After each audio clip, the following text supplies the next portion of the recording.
I'm Santosh Narayan from Persistent Systems, and I'll be your trainer for this session on web services. In this session, I'll give you an overview of the two widely popular mechanisms of implementing web services, that is REST and SOAP. This session is part of online trainings organized for the Smart India Hackathon 2018. Welcome to this session on web services. At the end of this session, you will be able to understand what is a web service. As mentioned earlier, there are two mechanisms of implementing web services. One of them is known as REST and the other one is known as SOAP. We will begin with looking at what REST web services are all about, and then we will cover SOAP a little later. Web services can be implemented on any language or platform of your choice. Java is the programming language which we will be using for implementing our web services, both in REST as well as SOAP. At this point, you should have a decent understanding of writing web applications on the Java platform and also a fair bit of understanding of the HTTP protocol. So let us ask ourselves a very basic question. What is a web service? If you look closely at the term web service, web refers to what is known as the World Wide Web. And when you talk about a service, you are referring to what are commonly known as business services. Collectively, the term web service basically means a way to expose the business services of your applications over what is commonly known as the World Wide Web by using its most frequently used protocols. There are certain examples of web services out there on the web. One of the most common examples of web services is AccuWeather.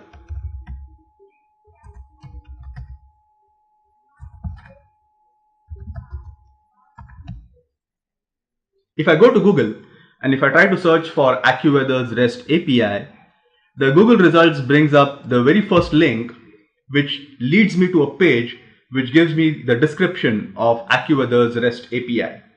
AccuWeather, as most of you might be aware, provides weather-related services.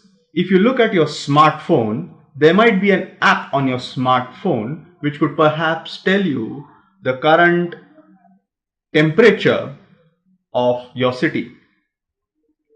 The question that you need to ask yourself is, where is this weather data perhaps coming from? This weather data is coming from a portal on the World Wide Web. One of the portals from where this data could come from is AccuWeather.com. This basically means that the weather-related services that are provided by this portal are being used, or you can say consumed, by the Android application on your smartphone. Similarly, another very common example of web services is Twitter. Twitter, as some of you might be aware, has its own web service API, which is based on REST. If you again go to Google and try to search for Twitter's REST API, it brings up a very first result which leads you to a page which gives you the documentation or description, you can say, of Twitter's REST APIs. If I were a web developer, for example, writing my own web application, what I can basically do is I can write code in my web application which can invoke these services provided by Twitter. What kind of business services does Twitter provide? Twitter, as all of you know, provides social networking services. So I could write an application which perhaps consumes the tweets or retrieves the tweets that are being made on Twitter's servers. This is another very common example of web services. So to summarize, a web service is a mechanism to integrate many different kinds of software systems. These software systems need not necessarily be implemented on the same platform or on the same language. There is a possibility that the web service API that you have designed or you have created might have been implemented on Java. But the clients or the applications which consume these services or use these services might be implemented on some other platform. So what you are effectively doing is, by implementing web services, you are allowing many different applications written using many different technologies interact with each other by exchanging data between themselves. And how is all this being done? All this is being done by using the World Wide Web and by using its most common communication protocol, that is the HTTP protocol.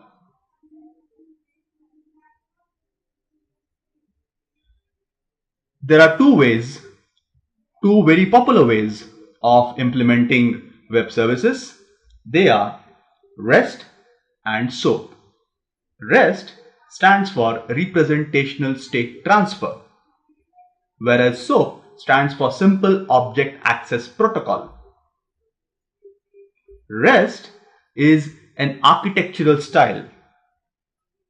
Now, a lot of you might already be aware of the currently prevalent architectural styles which are used for designing your applications. For example, some architectural styles that you might be aware of are the client-server architecture, or at the application level, the MVC architecture. Like any architectural style, REST has many different components. Every component in an architectural style has a key role to play, and that applies to REST as well. We will discuss the various components of the REST architecture in a short while. But before you do that, you need to answer a question, and that is, why do you need a web service? These are some of the reasons why you would perhaps need web services. They allow you to expose or aggregate existing functionality or business services of your application. These business services could be then shared by many different applications or could be used by many different applications. They allow applications running or implemented on different platforms to interoperate with each other by exchanging data between themselves. And they make use of the currently available protocols to do this. Let us talk about REST web services. The two most important components of the REST architecture are resources and resource identifiers. Let me talk about resources first. When you look at the term resources, you have to think about it from the World Wide Web's perspective. Some common examples of resources on the World Wide Web could be, let's say, for example, a HTML page, an image, and so on. If you were to access a HTML page, you need to know the URL of that page. For example, this could be the URL of some HTML page.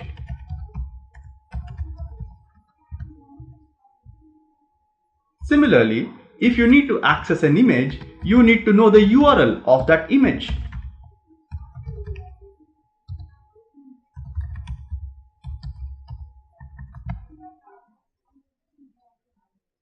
If the HTML page is the resource, the URL that is used for accessing that page is known as the resource identifier. If an image is considered to be a resource, the URL that is used for accessing that image is considered to be the resource identifier. The REST architecture says that if you were to deliver business services by using REST, then what you ought to do is you have to design a set of resources which could be used for exposing the business services of your application. How would you access these resources? You would access these resources by using their URLs. What would happen when you access these resources? When you access these resources in turn would access some business services of your application. These business services could be, let's say, for example, weather related services like the ones that AccuWeather provides, or social networking services similar to the ones that Twitter or Facebook provides. The second key element of the REST architecture is the representation. Since the whole idea behind implementing web services is to allow applications to exchange or interoperate between themselves by exchanging data between themselves, the question that needs to be asked is, what kind of data or in what format can this data be exchanged between these applications? The data that can be exchanged between these applications is known as the representation of your resource. This representation could be in two very popular formats. One of them is XML and the second one is JSON. So let's say, for example, if I were to access a particular business service on the Twitter API by using a resource that is available in the Twitter's API, I would access that resource by using its URL. I would send a request using the HTTP protocol to access that URL.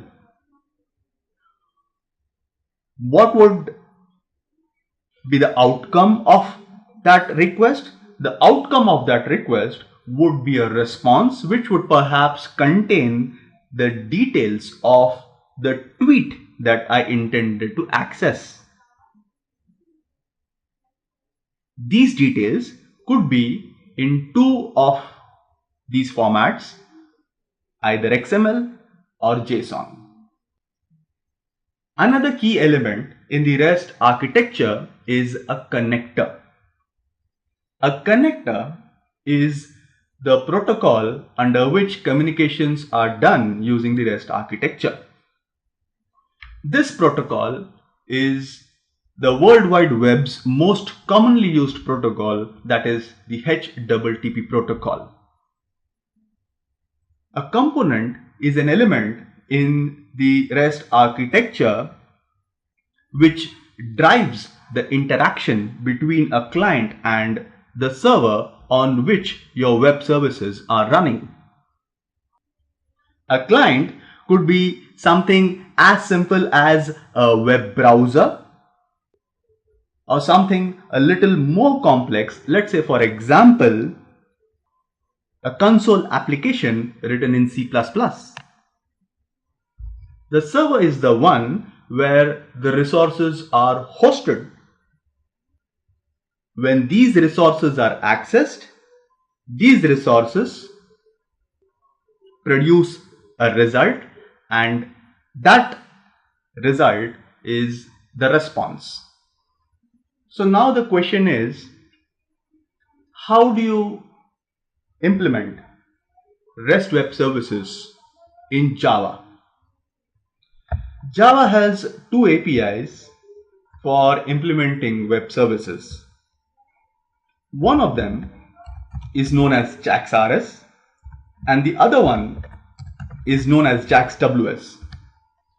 JAX-RS stands for Java API for XML RESTful web services, whereas JAX-WS stands for Java API for XML web services.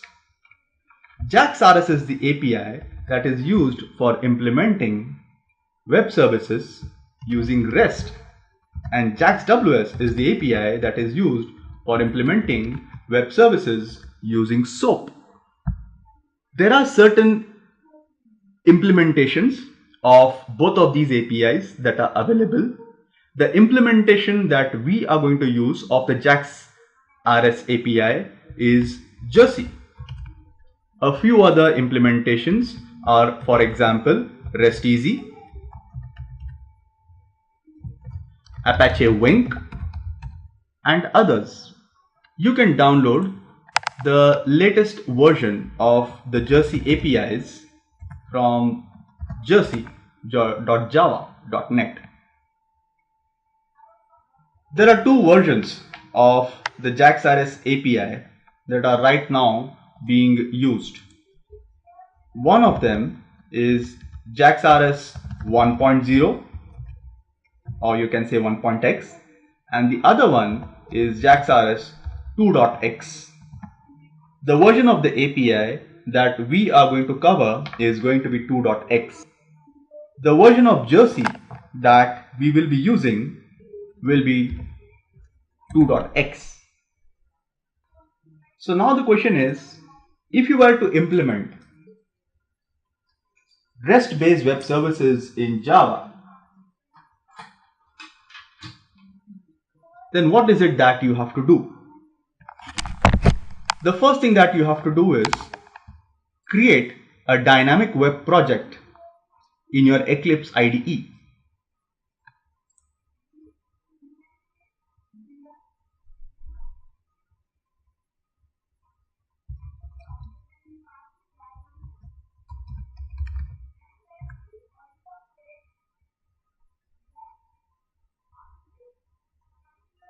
I am going to call this application Tienda.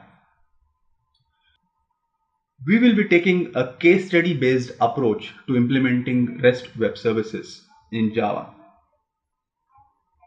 Let me show you the case study first. So here it is. This is the case study that we will be implementing in our application. We will be writing a RESTful API using this case study. So tienda.com is an online fashion portal, and they have these list of products and a few users who are registered on the portal. Every user has placed some orders. The orders information has been given here, and every user also has a wish list. Our objective from this case study is to design a RESTful API which can do all of the operations that are listed over here. So to begin with, we have created a dynamic web application in our Eclipse workspace. The first thing that I will do in this application is create a series of packages.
Let's start with creating a very basic Java Bean class. The first class that we will create will be user. User will have properties like user ID,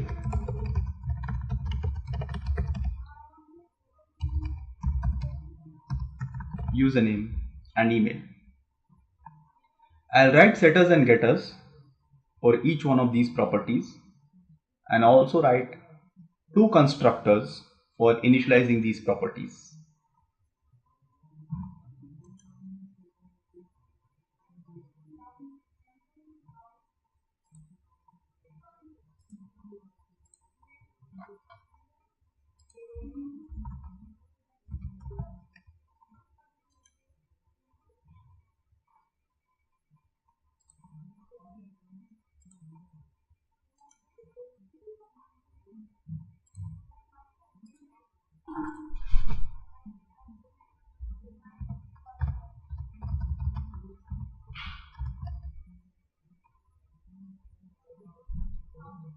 The second class that we will create will be order.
So order status is going to be an enum.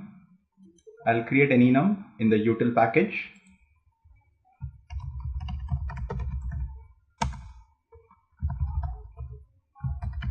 The two possible values will be active and cancelled.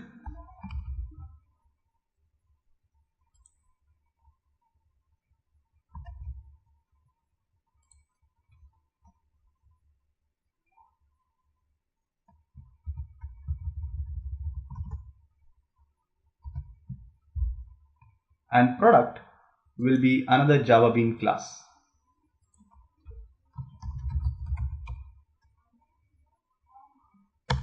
Product will have attributes like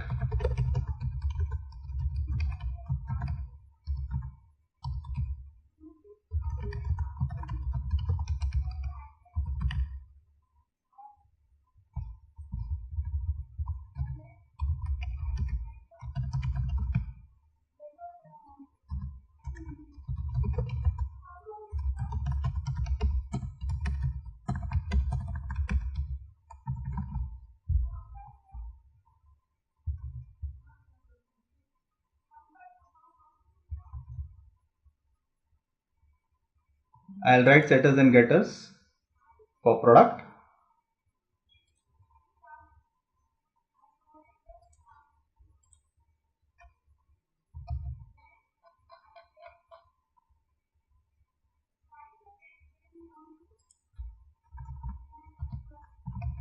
And I'll also write a parameterized constructor and a without parameter constructor.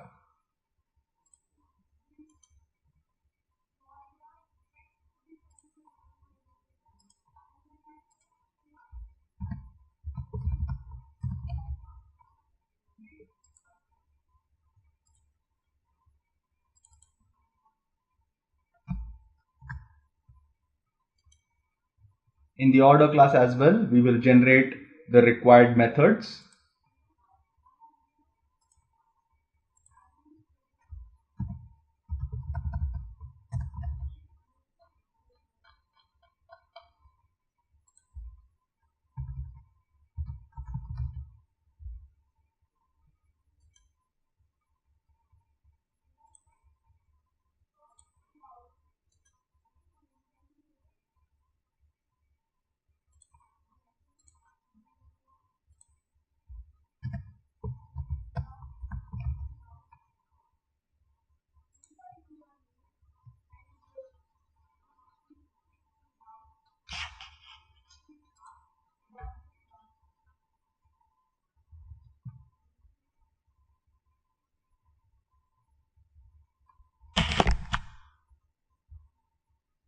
The last bean class that we need to create will be wishlist.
So that does it with all the Java Bean classes that we will need. So what we will need to do first is we will have to prepare the boilerplate code which can be used for implementing our REST web services. And the first step to implementing that code would be to create these required Java Bean classes.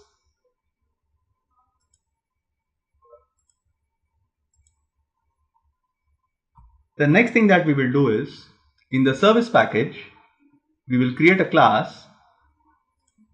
Let's call it t_service. This class will have a series of methods wherein every method represents a certain kind of business service. Out of all the methods that might be there in the t_service class, we may decide to expose some of these methods to a client by designing a bunch of resources in REST using the JAX-RS API. So let us first get down to implementing the business services. Before you implement the business services, if you look at the case study that we just saw, you will see that there is a lot of data that has been given in that case study.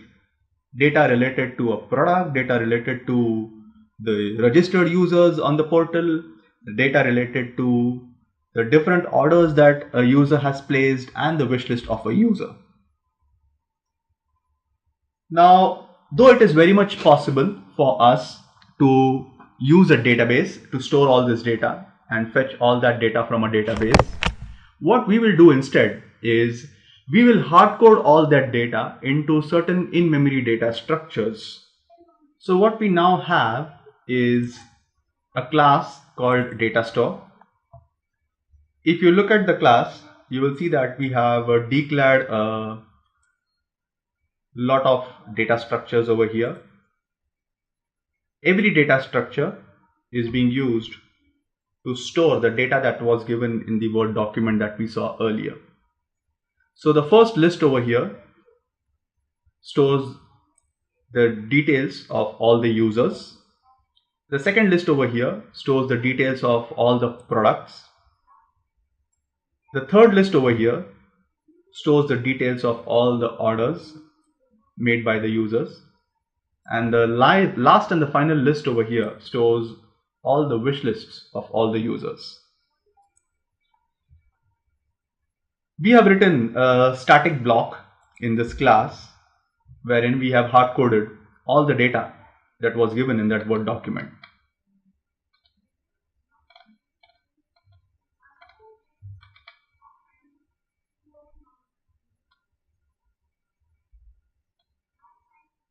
Apart from this, what we have also done in the data store class is we have written a series of methods like getUser, for example, which takes the username as argument, and returns a user object by looking up for that user in the list of user objects that we had declared earlier.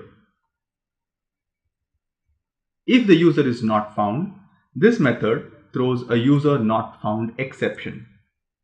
User not found exception is a custom exception class that we have created. This is one of the many exception classes that we have created in this application. For example, apart from user not found exception, we also have order not found exception, product not found exception, and wishlist not found exception.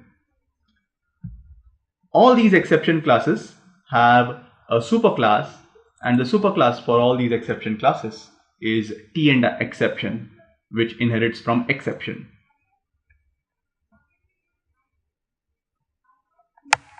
There is one additional class that we have created, a Java Bean class that we have created to store the exception message.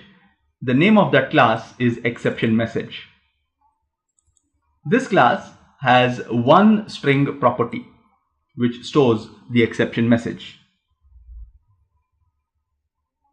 We have written setters and getters for this property, and we have also generated some constructors in this class.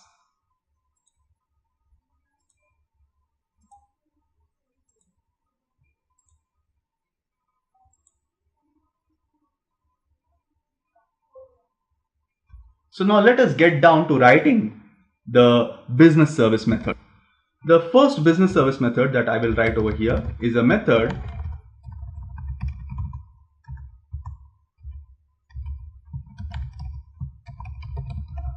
which retrieves the details of a user.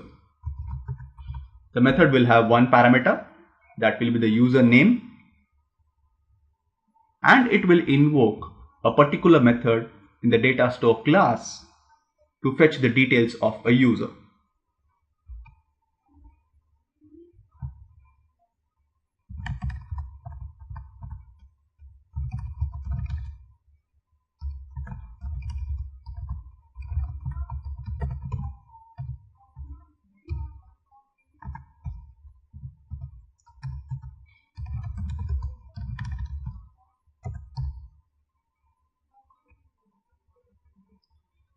Since the data store method throws an exception, we will add a throws clause to this method. At this point, we do not intend to write a try catch block inside this method to handle this exception. This is our first business service method, which, given the user name, returns the details of that user in a user object. Another business service method that we will write will return the details of a product.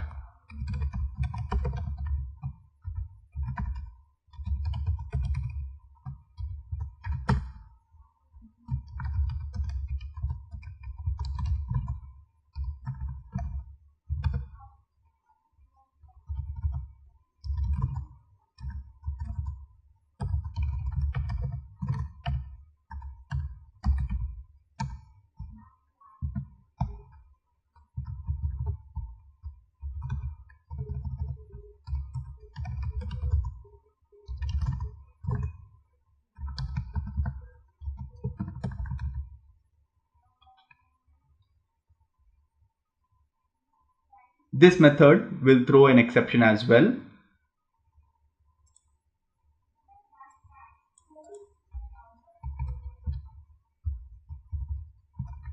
That is the second business service method that we have written, which uses the product code to fetch the details of a product.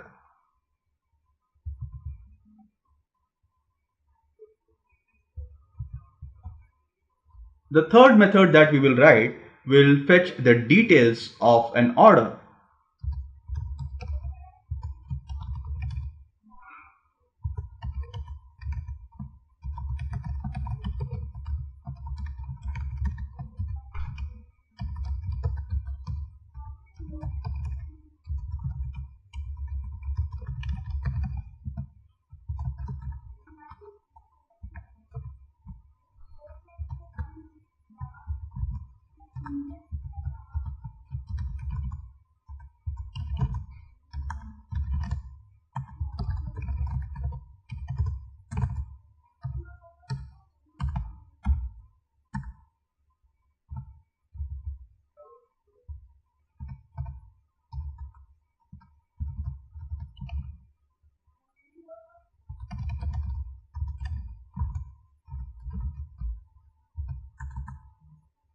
The third business service method returns the details of an order for a particular user.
Get wishlist for user. This method will return the details of a wishlist given the username.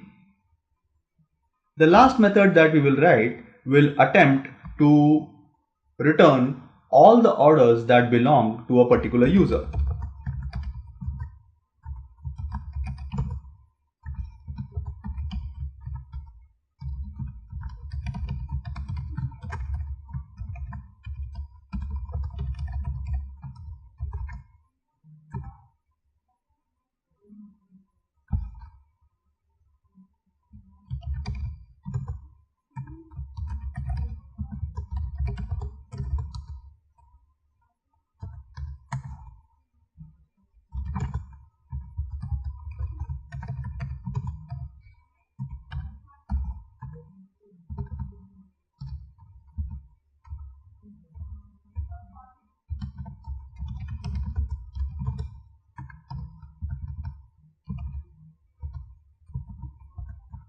That completes all the business services that we intend to implement at this point.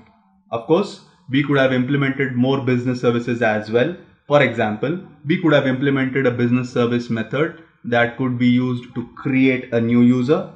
We could have implemented a business service method to create a new order. We could also have implemented a business service method to remove a user's wish list and so on. Right now, these are the business service methods that we have implemented. If there is a need, we will implement the other methods a little later. Now, as we have been discussing since the very beginning, the whole idea behind REST is to allow clients access to these business services that we have written. The REST architecture says that to be able to do this, you have to design a set of resources which can be used for accessing these business services. So that brings us to the next most important question, and that is, how do you design these business services using the JAX-RS API? JAX-RS, as we discussed a little while back, is the API that is used for implementing RESTful web services on the Java platform. The implementation of the JAX-RS API that we intend to use is Jersey.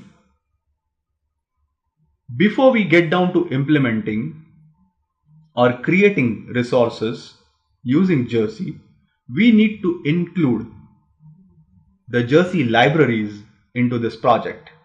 If you have already downloaded the Jersey APIs from Jersey's website, that is jersey.java.net, then these are the Java files that you should be having with you at this point. What I am going to do is to add these jars to my project. I'll take a copy of these jars and add them to the lib folder in my dynamic web project.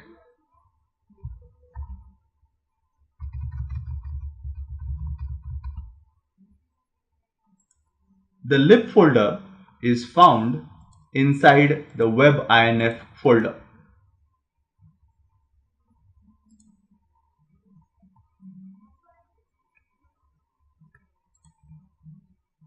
So you just have to take a copy of all those jar files and you have to keep them inside the lib folder of your project, of your Eclipse project.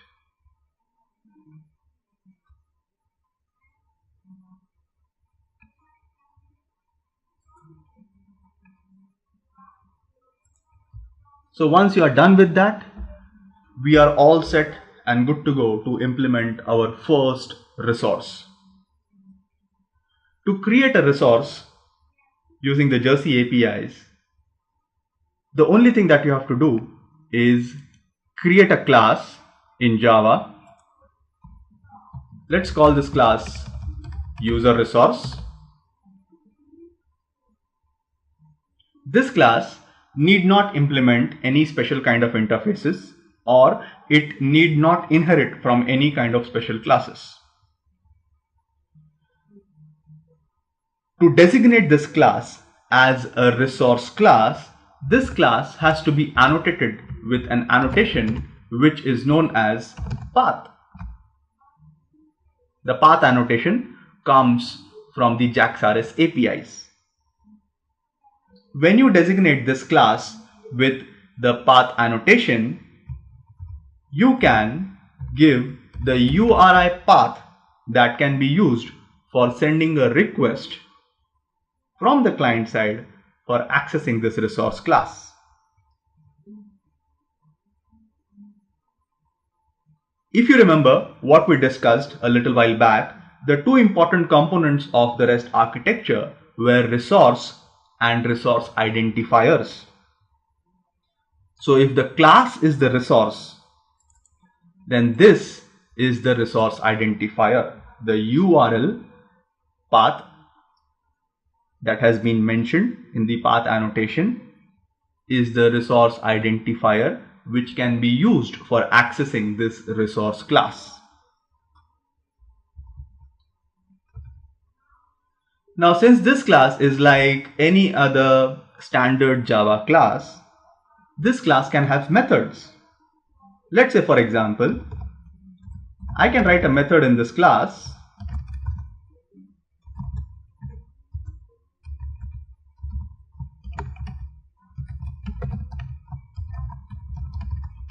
which can be used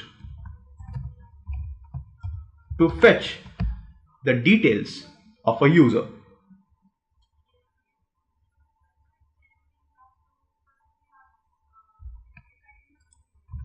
If this is your resource class, then this is your resource method.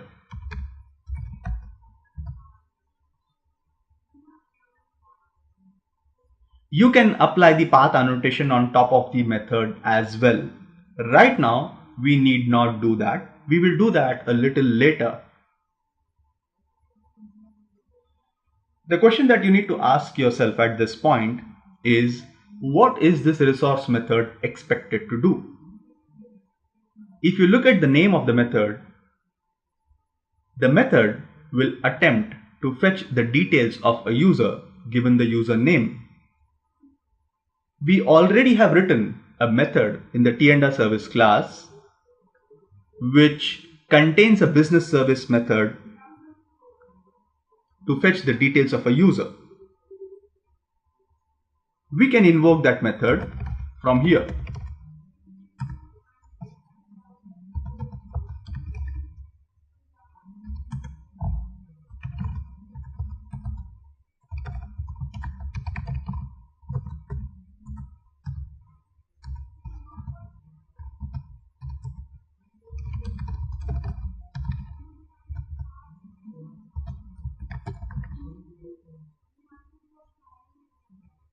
The business service method might possibly throw an exception.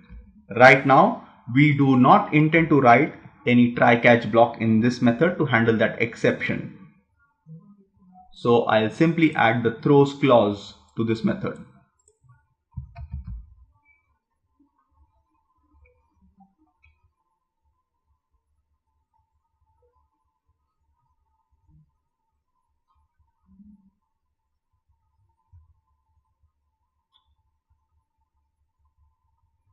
So this is your resource method. When a client sends a request by using the HTTP protocol, the client will use the URL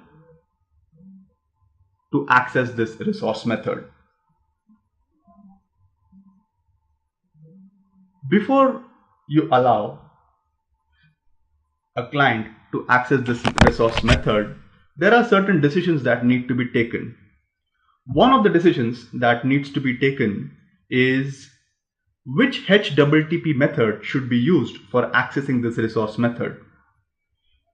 If you remember, HTTP has a lot of different methods. For example, get, post, put, delete, options, trace, and so on. Now, out of these many methods, these are just some of the methods that have been listed over here. Out of these many methods that are there in the HTTP protocol, which are the methods that are most relevant for implementing REST web services? The methods that are most relevant for implementing REST web services are post, get, put, and delete. And the reason why these methods are the ones that are most relevant is because each one of these methods can be mapped to a particular operation in CRUD. Post can be mapped to a create,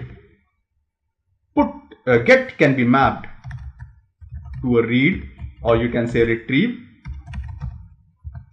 put can be mapped to an update, and delete can be mapped to a delete. So each of the 4 operations in CRUD, create, retrieve, update, and delete, can be mapped to a particular HTTP method.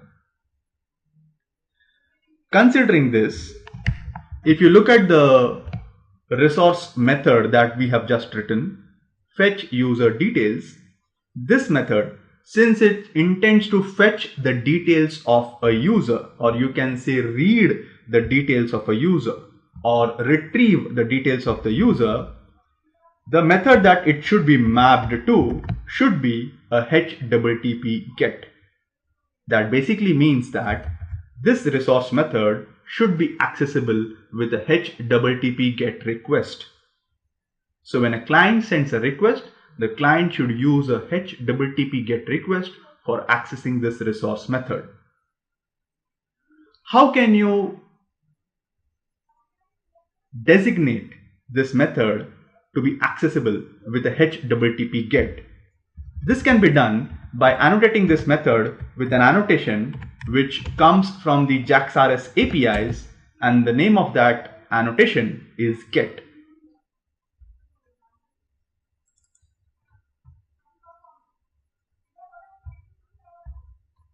The other key component of the REST architecture that we discussed a little while back, if you remember, is a representation.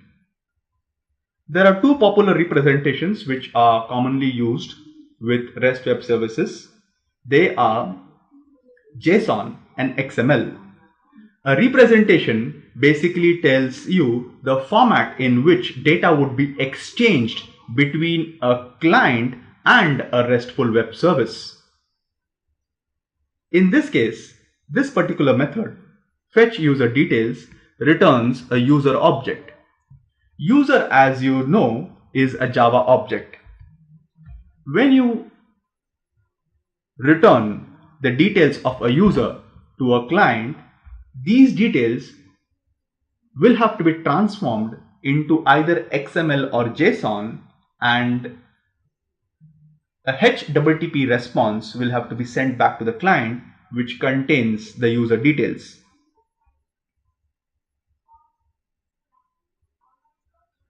How can you do that?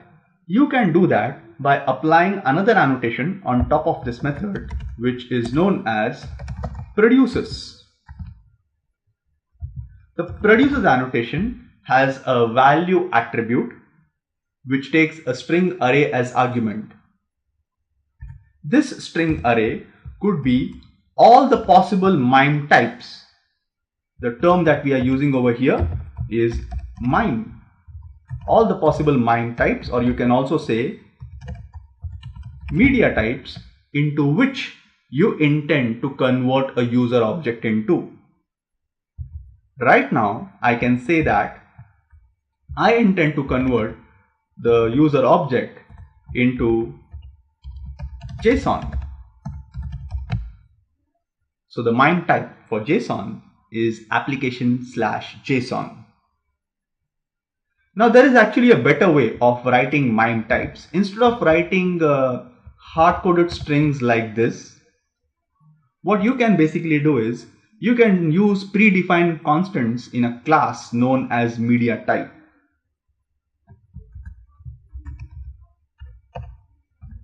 The media type class comes from the JAX-RS APIs, and this class has a lot of public static final constants, public static final variables, wherein each one of these variables represents a particular MIME type. For example, this particular variable over here, application_JSON, represents the MIME type application/JSON.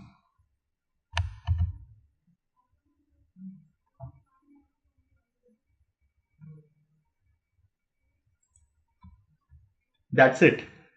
This is what you have to do to implement a resource in the JAX-RS API. Now, if you look at the resource method that you have written, you will see that the resource method has one parameter, which is the username. This basically means that when the client uses a URL for accessing this resource method, the client is expected to pass the username in that HTTP request. Now the question is, what mechanisms are available to pass the username, particularly in a HTTP GET request? There are two mechanisms available for passing the username in a HTTP GET request. One of them is by using what is known as a query string or a query parameter. A query string or a query parameter is something like this.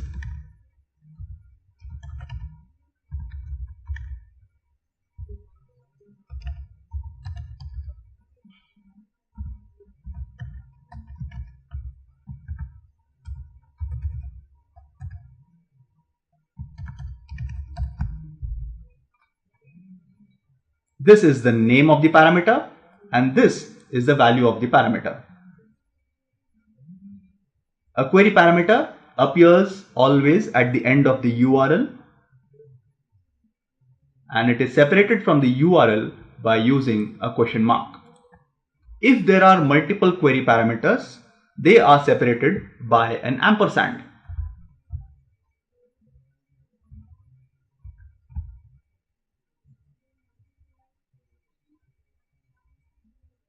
This is one of the mechanisms that is available to pass the username in a HTTP GET request. If the username is passed as a query parameter, we need to extract the value of the username and store it into this string variable. You can do that by annotating this method parameter with an annotation that comes from the JAX-RS API. The name of that annotation is query param. You have to specify the name of the query parameter. For example, in this case, the name of the query parameter will be uname.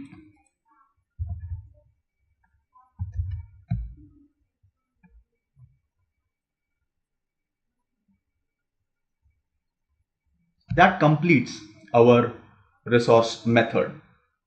The next step for us is to deploy these resources on a server and access them by using a client.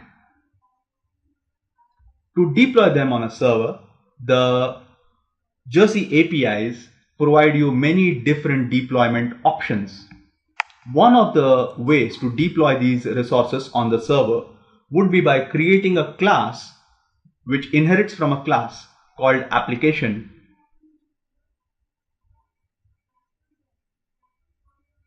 In the util package, I'm going to create a class. Let's call this class Tienda application. This class will inherit from a class which comes from the Jaxaris APIs. The name of that class is application.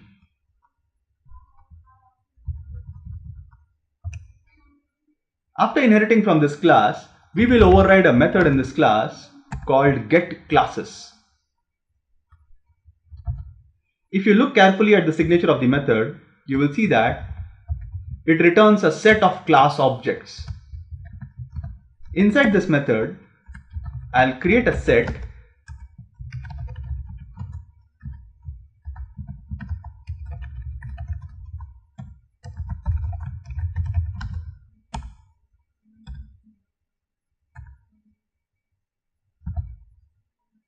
and I'll add the class object of the resource class that we have created.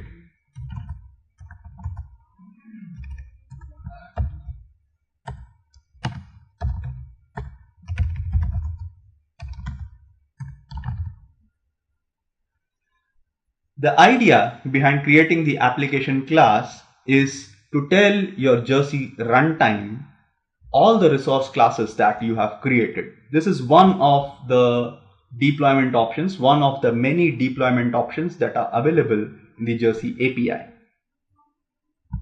The application class needs to be annotated with an annotation which is known as application path.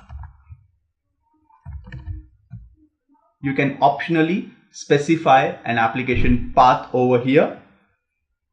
We will look at the implications of specifying a path over here a little later. Right now, I'm going to give the path as /, which means I'm going to bind the path to the application's root path, or what is also known as the context path of the application. So now we are good to go and deploy this application and the resources on a server of our choice. Since this is a dynamic web project, this project can be deployed on a Java EE server. The server on which we are going to deploy this application is going to be Tomcat. I'll right click on the project, go to Run As, and click on the Run on Server option. Now, since we have not added the server while creating the project, we will have to add the server here on which we intend to deploy this project on. We intend to deploy this project on the Tomcat 7 server.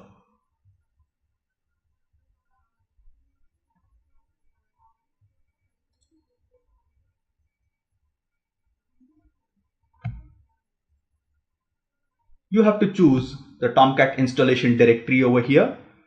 We will deploy this project on the Tomcat 7.0.30 server.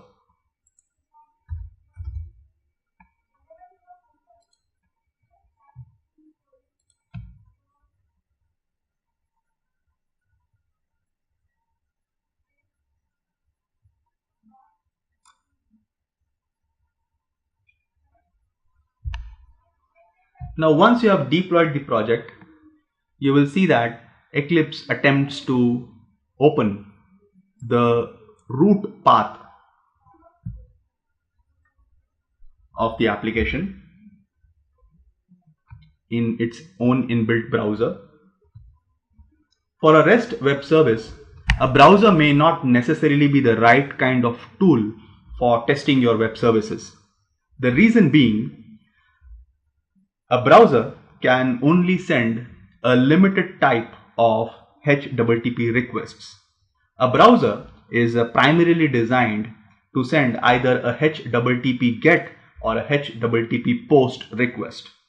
But with a RESTful API, there are other kinds of HTTP methods which might have been implemented. Instead of using a browser, there are certain plugins which can be used for testing your REST web services.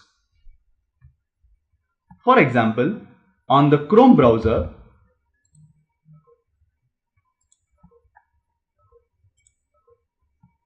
there are two popular plugins available.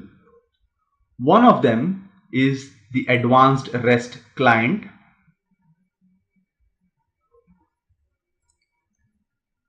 and the other one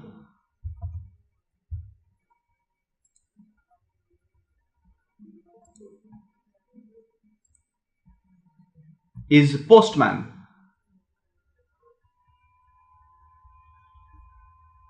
You can use any one of these plugins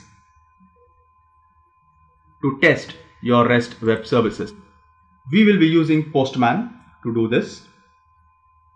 So what you need to do next is, you need to take a copy of this URL, that is your base URL, the base URL of your application. The base URL, as I said, is also known as the context URL.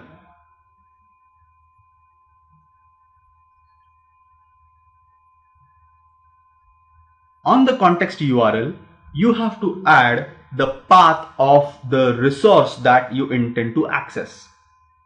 If you look at the application that we have written,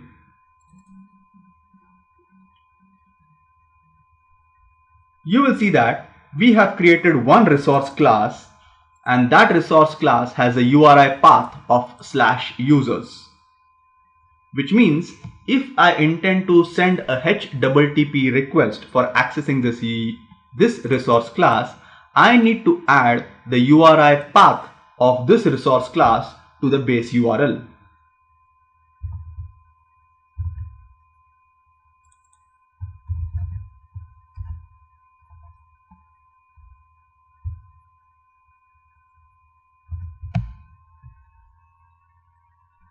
Now, though we could have annotated the resource method as well with the path annotation, right now we have not done that, which basically means that this URL should be more than sufficient for us for sending a request to access this particular resource method.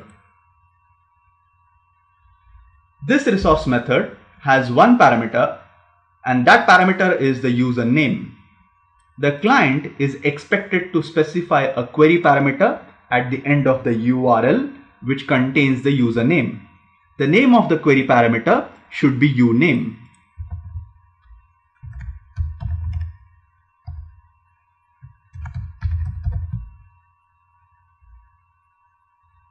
The name of the query parameter followed by equal to and the value for the query parameter. Please note that these values can be taken from the data that we have hard-coded in the data store class.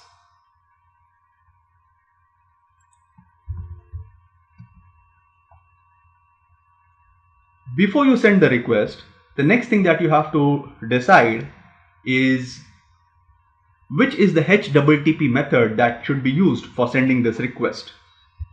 The resource method that we have implemented takes a HTTP GET request. So we need to choose a HTTP GET method to send the request. You can choose the method in the Postman plugin from this list over here, and then you can click on the send button. The moment you do that, the Postman plugin sends a request using the HTTP protocol. That request is received by the Jersey runtime. The Jersey runtime in turn analyzes the different aspects of the request. For example, the URL which was used to send that request, the HTTP method which was used to send that request, and any possible headers that might have been set while sending the request.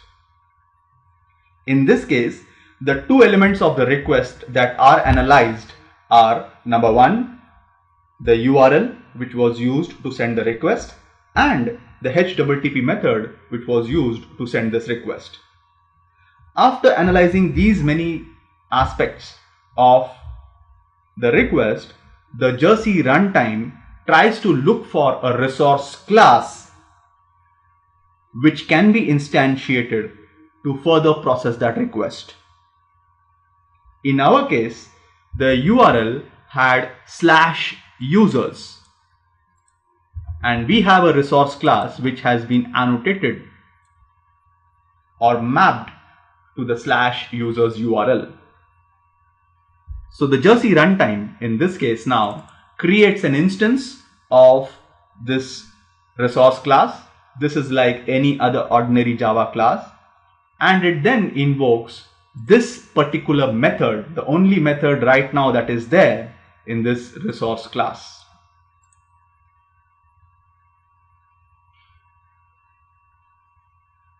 What does this method do?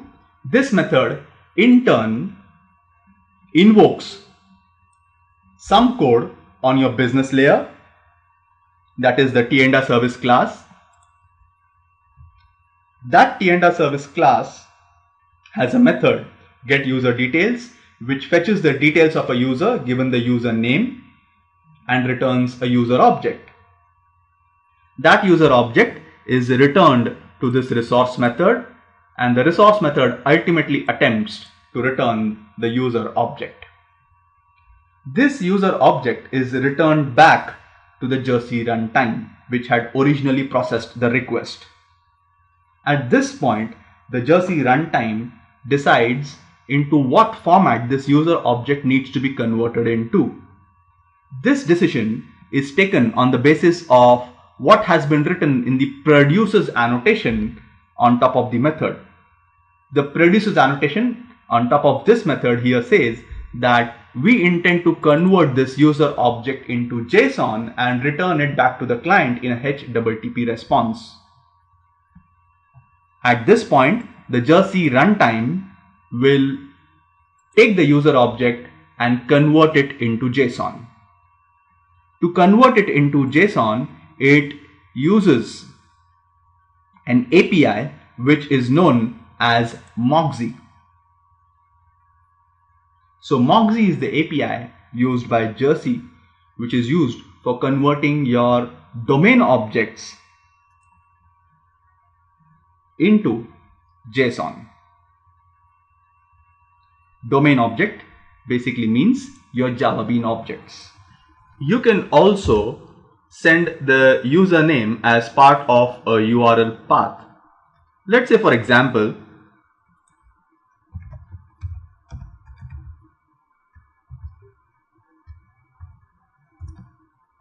I can send the username as part of the URL path by appending it to the end of my URL. This is known as a path parameter. To be able to use path parameters in a RESTful API, you need to use an annotation which is known as path param.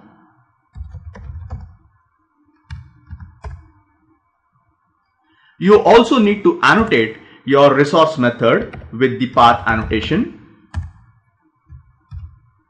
and you need to specify the name of what is known as a template parameter. The template parameter is enclosed in a pair of curly braces, and it is a placeholder for the actual username in the URL path. The path param annotation should have the name of the template parameter. Let's try to deploy this on the server.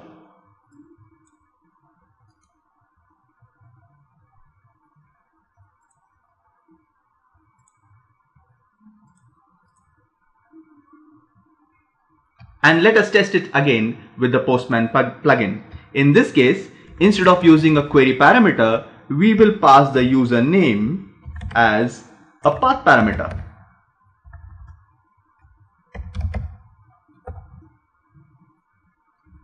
The request will be a HTTP GET request as usual.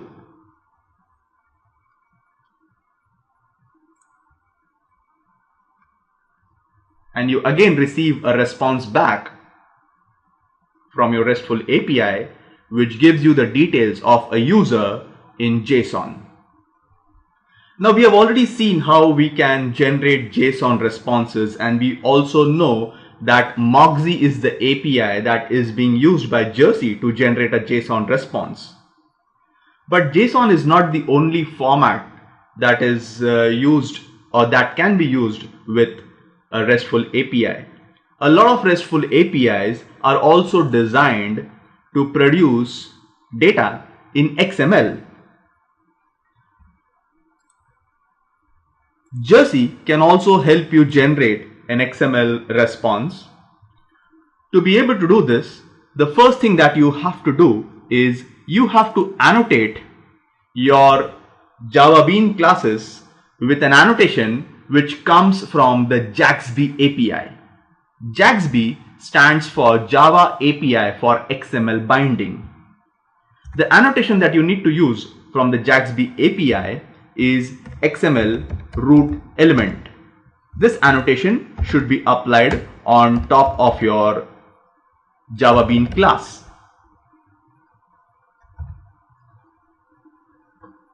This is the only annotation that you need to technically use to be able to convert an object of the user class into XML. The next thing that you have to do is, in the producer's annotation, you need to specify the media type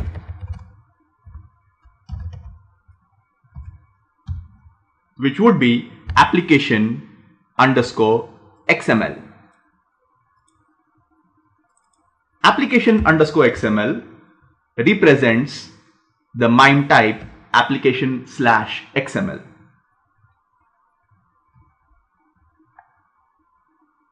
Let's deploy this project again on the server.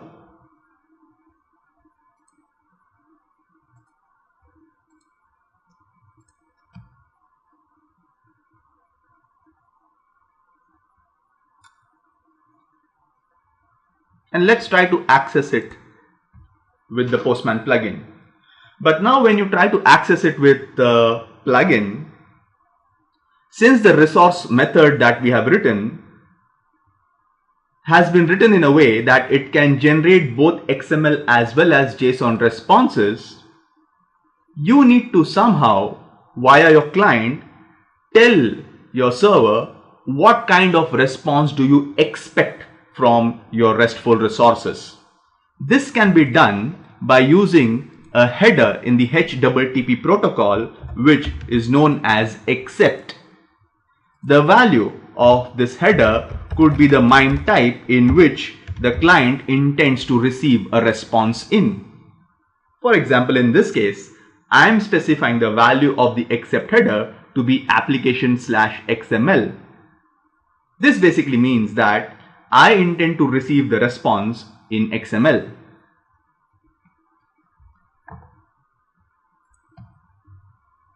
There it is.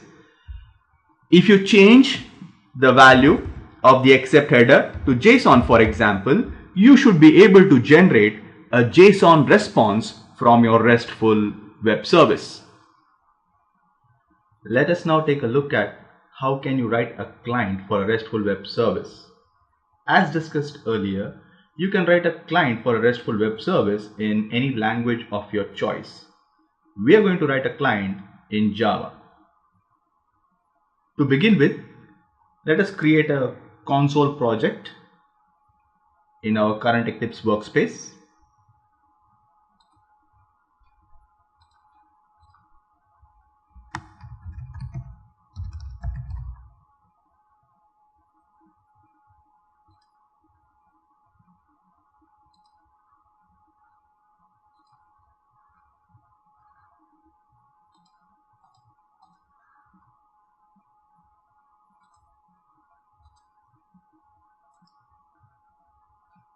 I'll create a couple of packages in this project.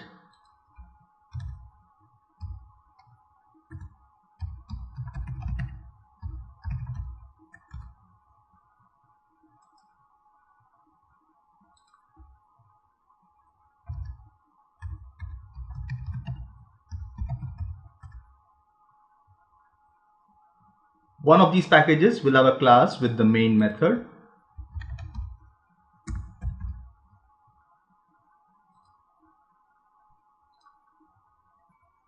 Before we write any code, we need to add the Jersey APIs, the Jersey client-side APIs to be more specific to this project.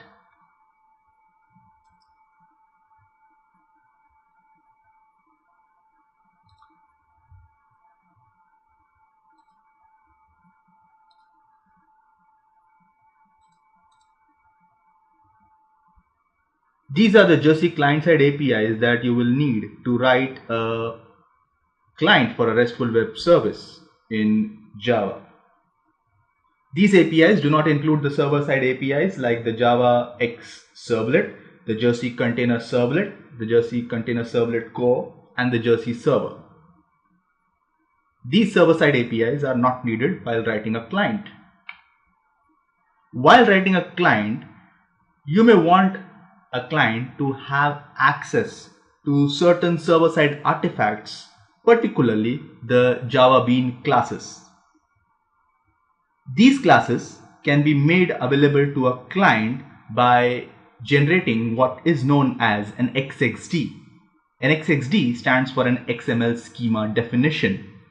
It allows you to map your standard data types in terms of XML. To generate an XXD, I'll go to the Bean package on the server.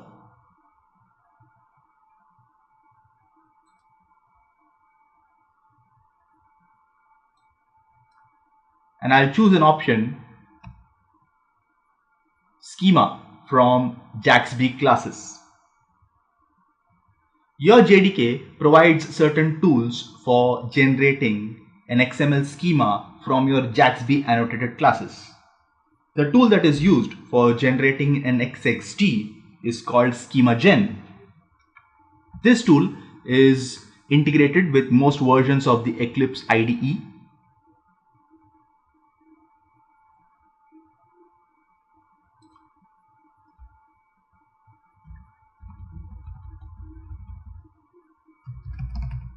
I'll call this XXD Tienda and I'll generate it in the project folder.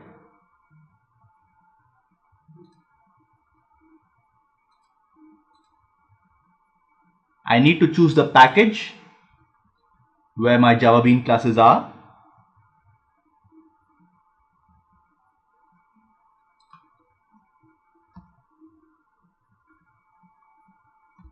And there it is. That is the XXD that maps your Java data types in terms of XML. Clients can use this XXD. Clients written on any platform can use this XXD to regenerate these artifacts in their own language.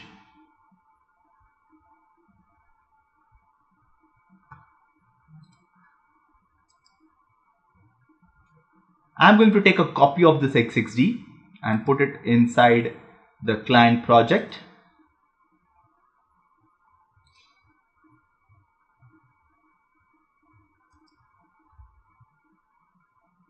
And then I'm going to generate my Java artifacts. I'm going to regenerate my Java artifacts by using this XXD. You can do this by using this generate option in Eclipse. The actual tool that is used for generating Java artifacts from an XXD is a tool that is provided with your JDK, which is known as the XJC. The XJC stands for the XML to Java compiler.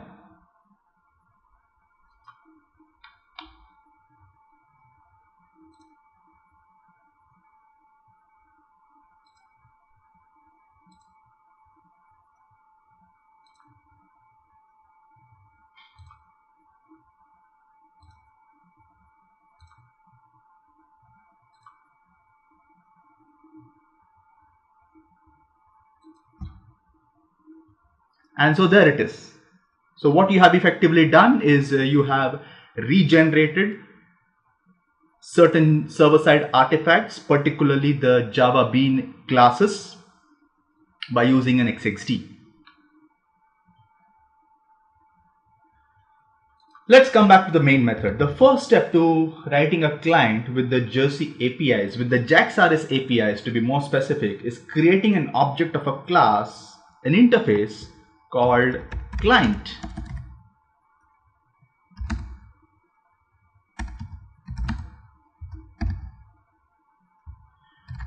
To create an object of the client interface, you have to call a static method on a class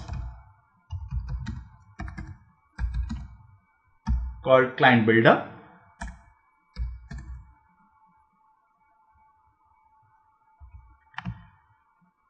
This client object can be used to create an object of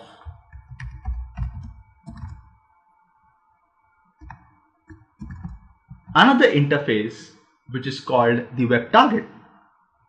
An instance of the web target interface represents the URL of the RESTful resource that you intend to access.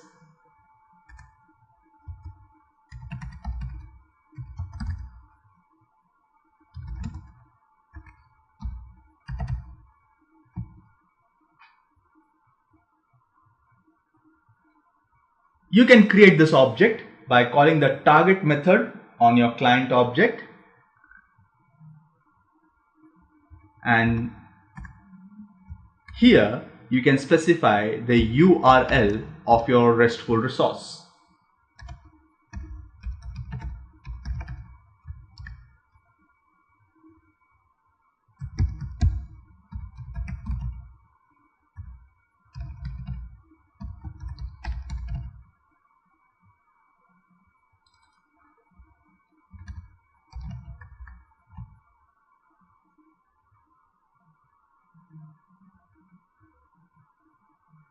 On the target object, you can call a method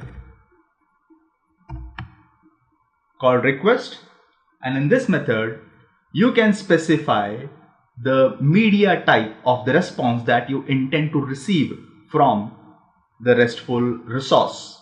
The resource that we are trying to access is the one that gives you the profile details of a user called Ophelia.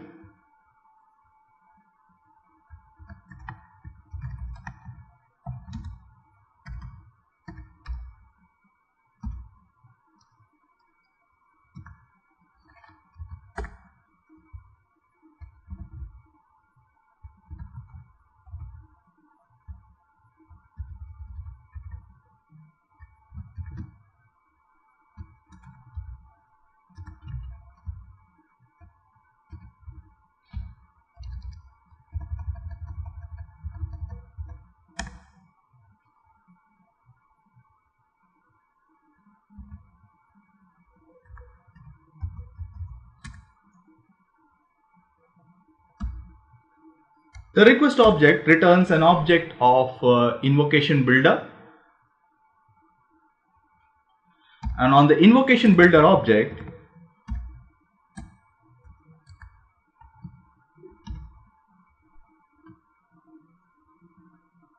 you can call the get method to send a get request.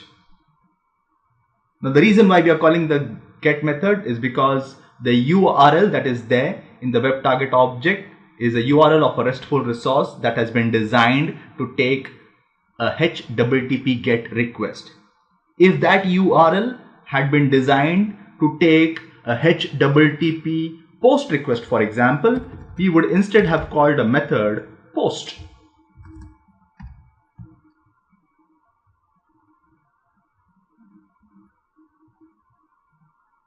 The version of the get method that we will be using is the one that takes a class object as argument, and this will be the class object of the Java Bean class into which we intend the response to be converted back into. So I want the response to be converted back into a user object. I have already generated the user class by using the XXD, something that we did a little while back. And now, when I receive an XML response from my RESTful API, I am converting back that XML into a user object while calling the get method.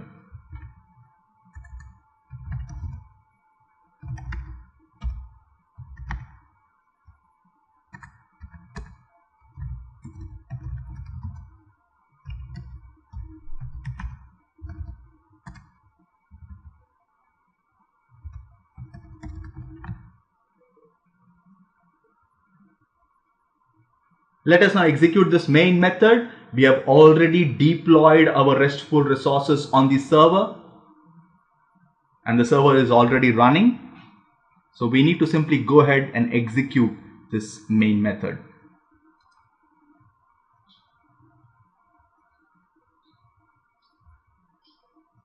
And there it is.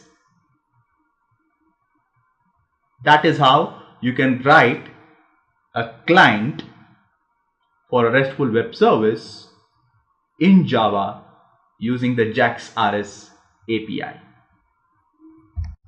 That brings us to the end of this overview session on REST web services. If you have any questions, please do post a comment on the comment box. Thanks for your time. Now we will discuss how you can implement web services using SOAP. At the end of this part of the session, you should be able to understand what SOAP is. I'll give you an overview of what SOAP is. As usual, there are a few prerequisites for learning SOAP effectively. Number one, you should be familiar with the Java programming language on which we are going to implement SOAP-based services.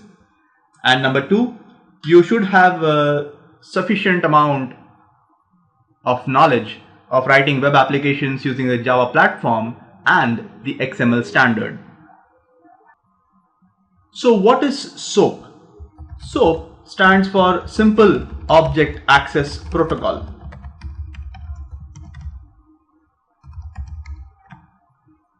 Now if you look closely at what it stands for, when you are talking about an object, you are talking about an object created using an object-oriented language like Java, for example. At this point, you should be asking yourself a question, and that is, what is it that is accessible in an object? It is the methods in an object that are usually accessed. Being a protocol, SOAP has a set of rules like any other protocol. These rules are based on XML. SOAP uses the HTTP protocol as the transport medium, unlike REST, which uses many different aspects of the HTTP protocol, like the headers, the different status codes and other things that are there in the protocol. SOAP simply uses HTTP as a transport medium to transport SOAP messages from the client to the server and receive a response in terms of a SOAP message from the server. This SOAP message is actually an XML document. There is a particular format, or you can say form, of this XML document, and that is the reason why we call it a protocol in the first place. The API that is there in Java for writing SOAP-based services is JAX-WS. JAX-WS has a couple of implementations. Some of these implementations are bundled with different application servers. We will be using one of the implementations of the JAX-WS API. The different implementations of the JAX-WS API that are available are, for example, Metro, Apache CXF, and Exist2.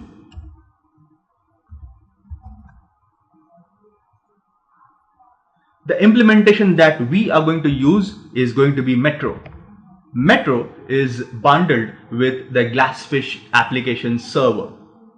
So when we design our SOAP web services, we are going to deploy them on the Glassfish 4.1 server.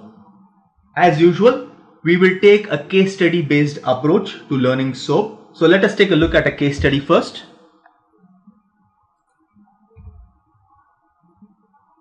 This is the case study that we are going to implement. So in an e-commerce system, users can place orders for different products, and products can have coupons which provide discounts to a user on the order value. You are expected to design a SOAP based web service which can perform the operations that are listed over here. The first thing that we would do is we will create a dynamic web project in our Eclipse workspace.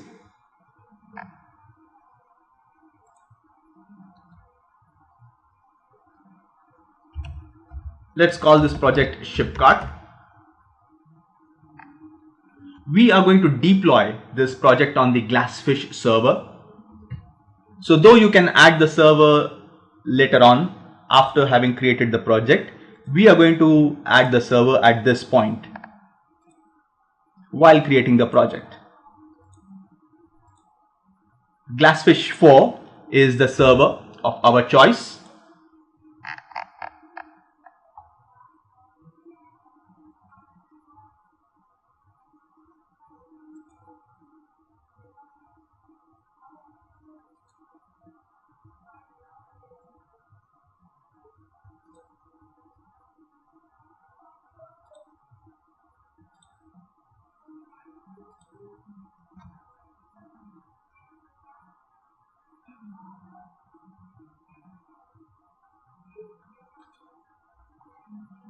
As usual, we will get started with creating a few Java Bean classes.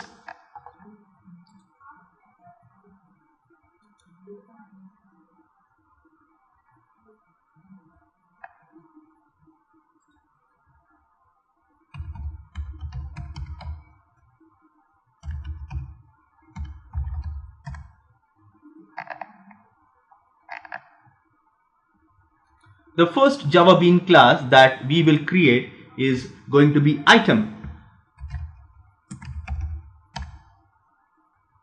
Item will have properties like item ID,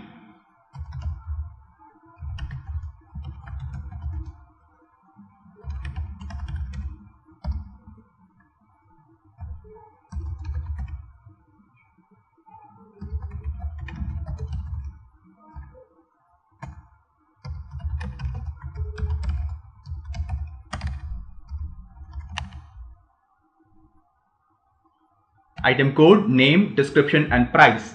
I'll write setters and getters and the constructors in this class.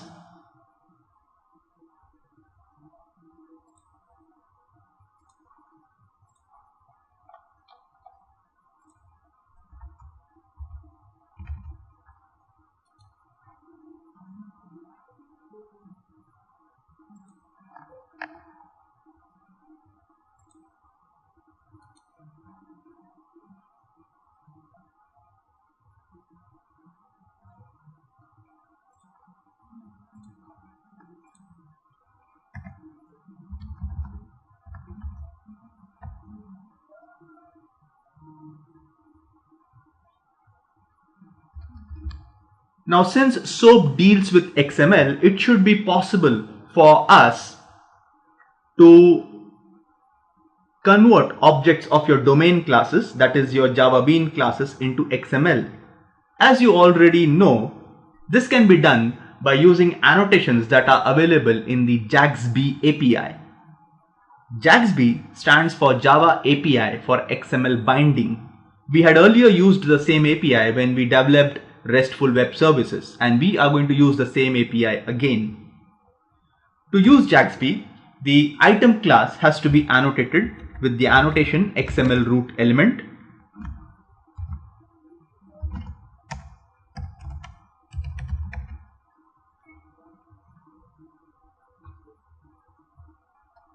There are a few more annotations from the JAXB API that you can optionally use. One of the other annotations that we will be using here is the XML attribute.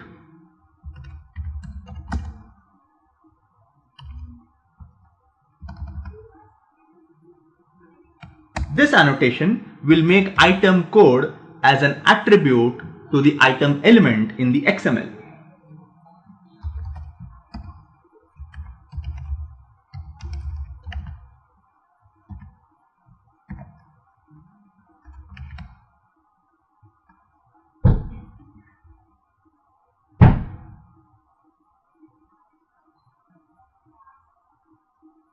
The next class that we are going to write is going to be order.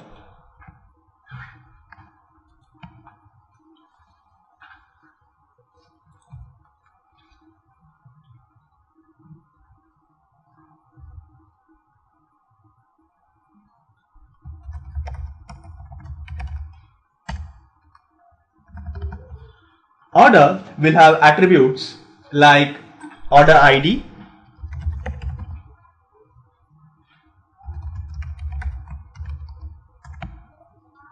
the order number, the date on which the order was made, and the date by which the order will be delivered.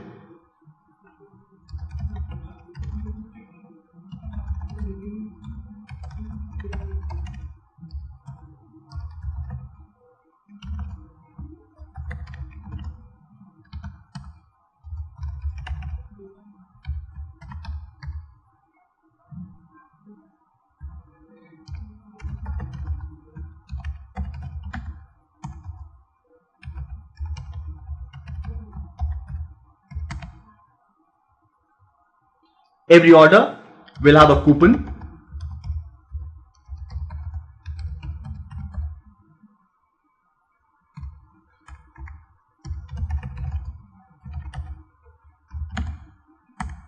And a collection of items which are part of the order.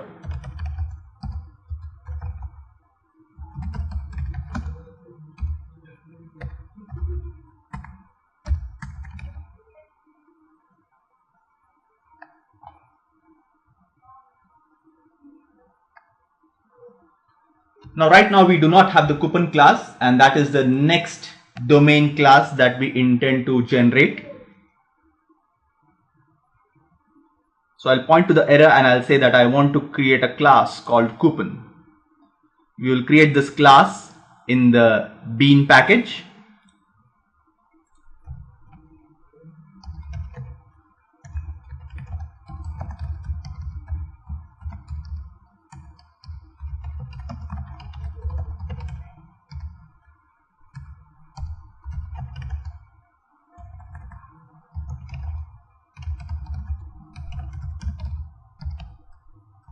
And the coupon will have a name and the percentage discount.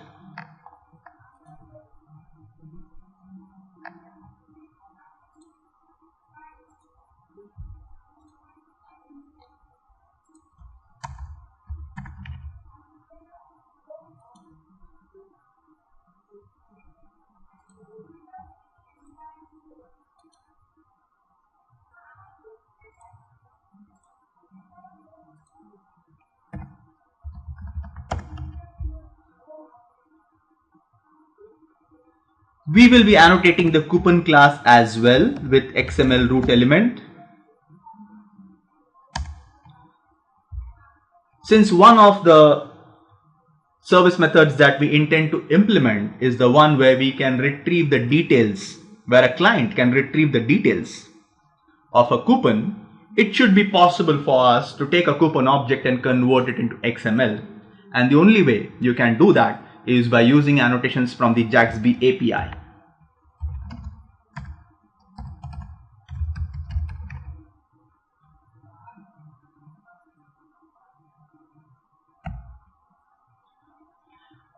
Now, as discussed earlier, technically speaking, XML root element is the only annotation that you need to use from the JAXB API. There are a few more annotations from the Jaxby API that can be used optionally if you want. For example, in this case, I do not intend to send the coupon ID in a SOAP response that comes from the server. If I don't want to send the coupon ID in the response, I can mark the getter for coupon ID with an annotation which is known as XML transient. I also want the name and the discount to appear as attributes to the coupon element. To do this, you can annotate these methods with XML attribute.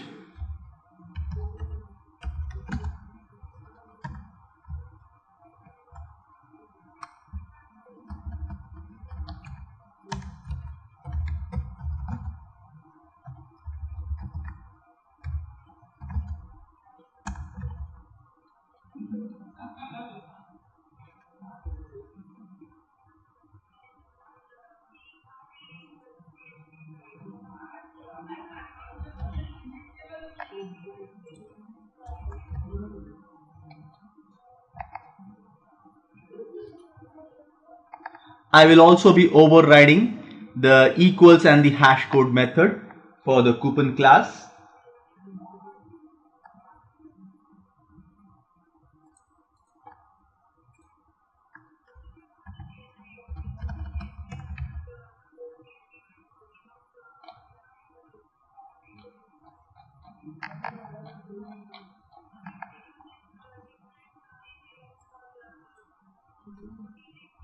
Let's go back to the order class.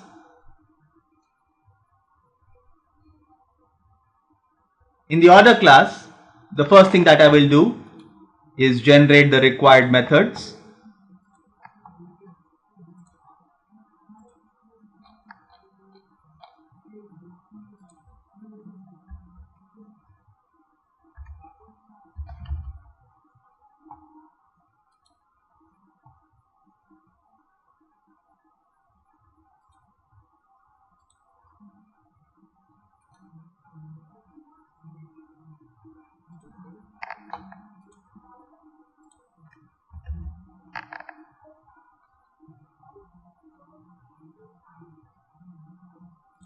We will annotate the order class with XML root element.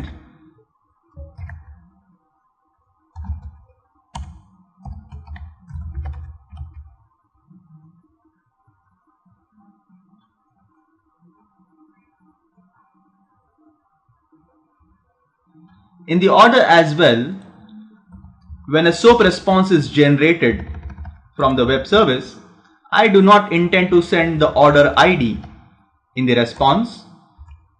So I'll mark the getter for order ID with XML transient.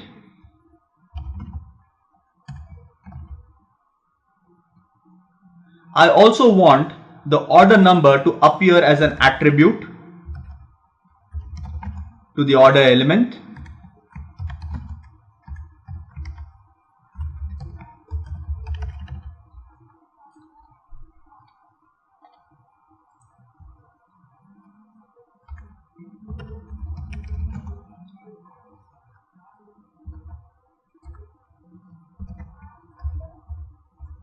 And I want all the other attributes to appear as child elements to the order element in XML.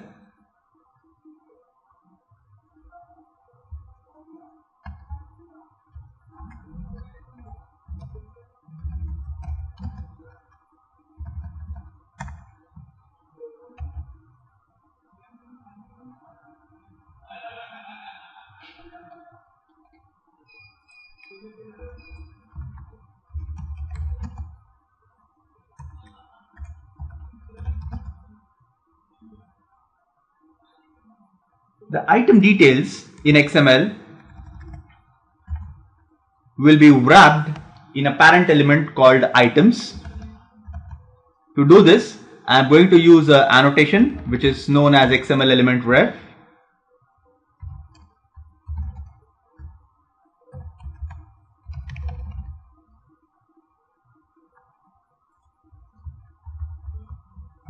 XML element wrapper, sorry.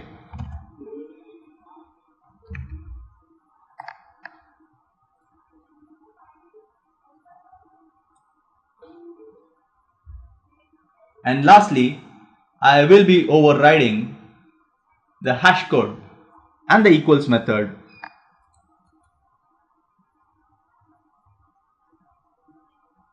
in the order class.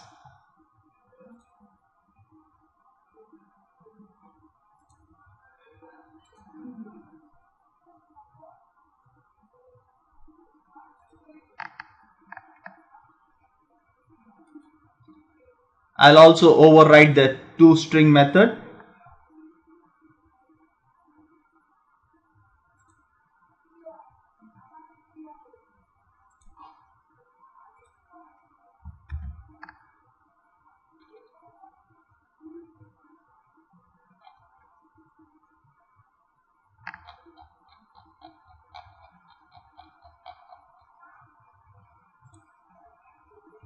Now let's go back to the item class. In the item class, I'll mark the item ID as transient.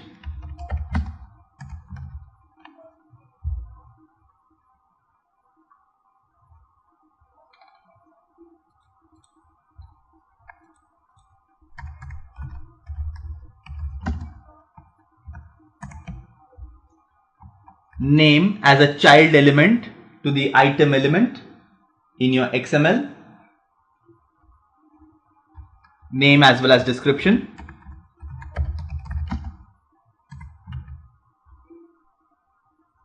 And price.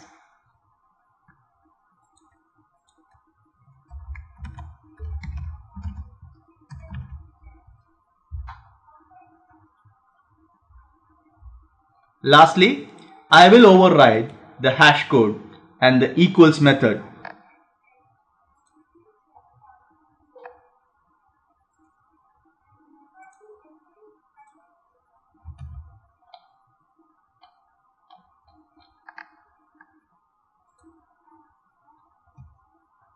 That does it with all the required Java Bean classes that we needed for the system. The next step for us is to create an interface which contains a series of methods which represent the different business services that we intend to implement as part of this system. To do that, I'll firstly create a package in this project.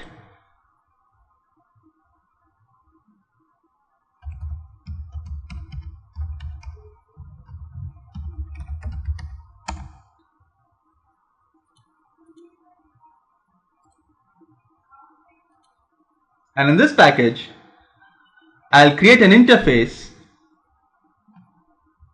Let's call it Shipcart Service.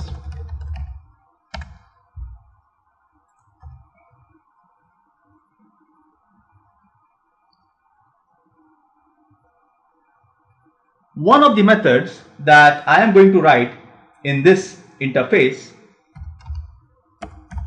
is a method which returns the details of an order.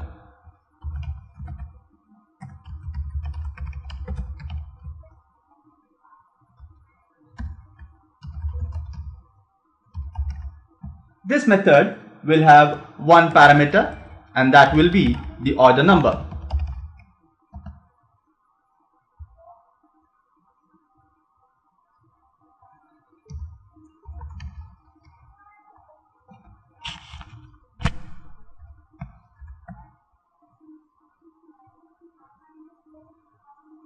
Another method that we will write in this interface is a method which returns the details of an item.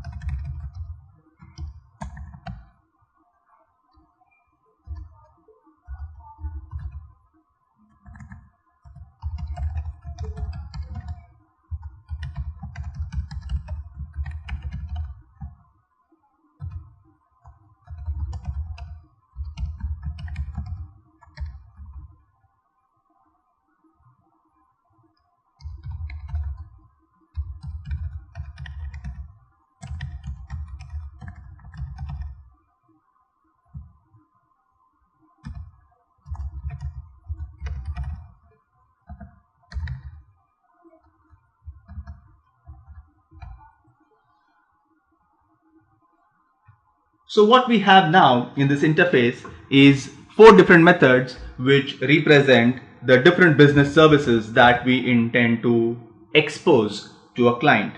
Of course, I could have written more methods as well to represent other business services as well. For example, I could have created another method to add a new item. I could have written another method to add a new coupon, and so on. Right now, these are going to be the set of methods for which we are going to write services.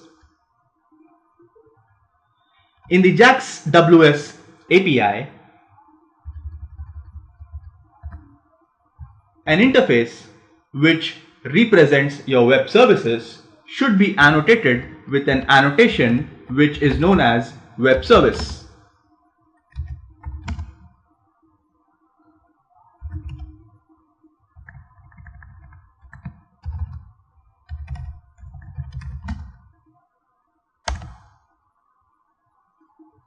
You can specify a name to the service.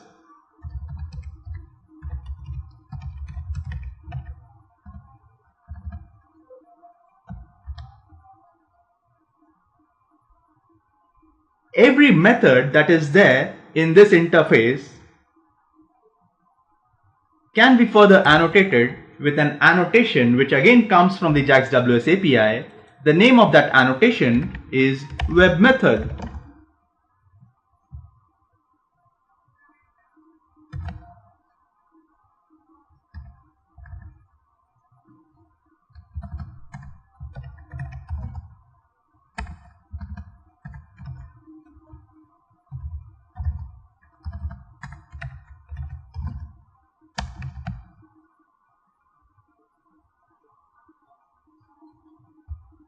The parameters of this method can be annotated with an annotation which is known as web param.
Some of these methods return back an object. For example, the first method, getOrderDetails, returns back an order object. You can further annotate how these results will be presented to the client in XML by annotating these methods with an annotation known as webResult.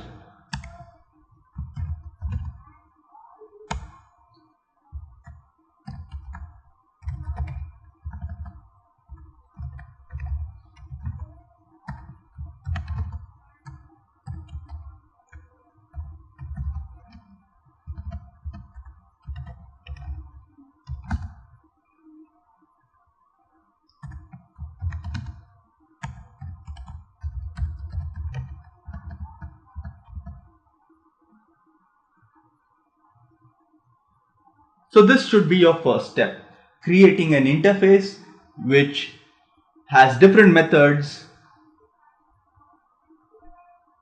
which represent your business services.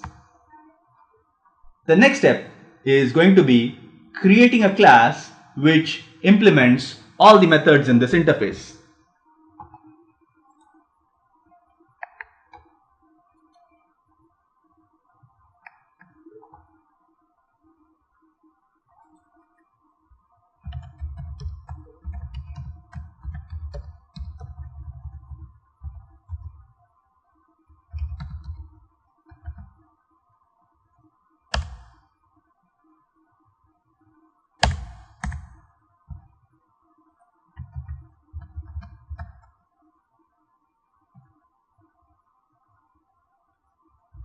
This class should also be annotated with the web service annotation.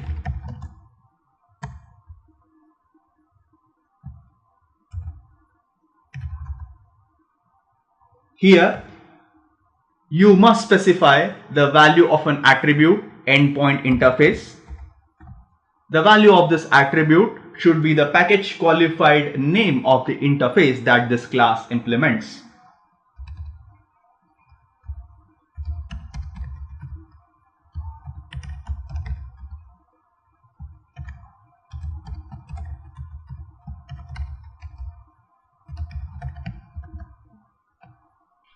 Inside the class, it's not necessary to annotate these methods again with the annotations that had been earlier applied on the methods of the interface. So these annotations like web method and web result are optional. You can remove them from the class.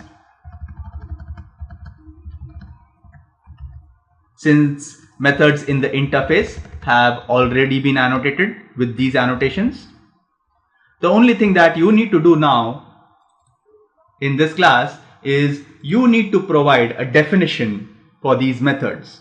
So you need to write all the business logic code that needs to be written over here to fetch the details of an order, to fetch the details of an item, to fetch the details of a coupon, and to create a new order. As usual, you can either write code over here which perhaps invokes methods on a DAO, for example, a data access object that is, and that data access object might execute queries against your database to fetch data from the database. In this case, we do not intend to use any databases. So what we are going to basically do is we are going to hard code all the data into certain in-memory data structures, and then we are going to use a DAO to fetch all that data from those in-memory data structures.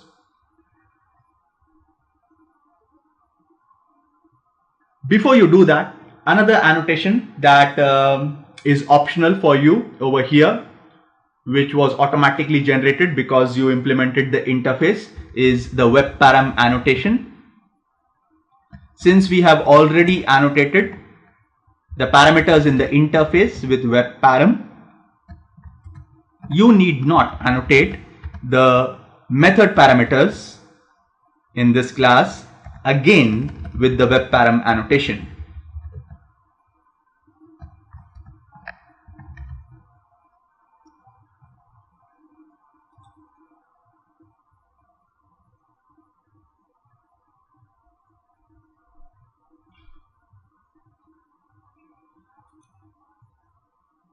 So we'll create a new package in this application.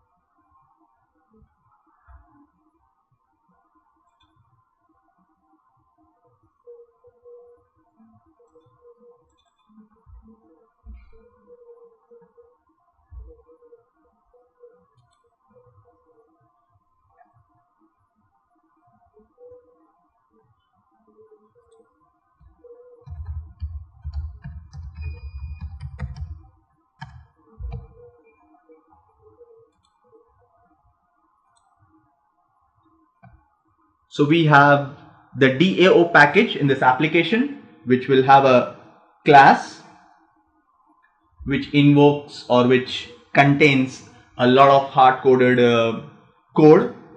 So what we have now is a class shipcart DAO in the DAO package.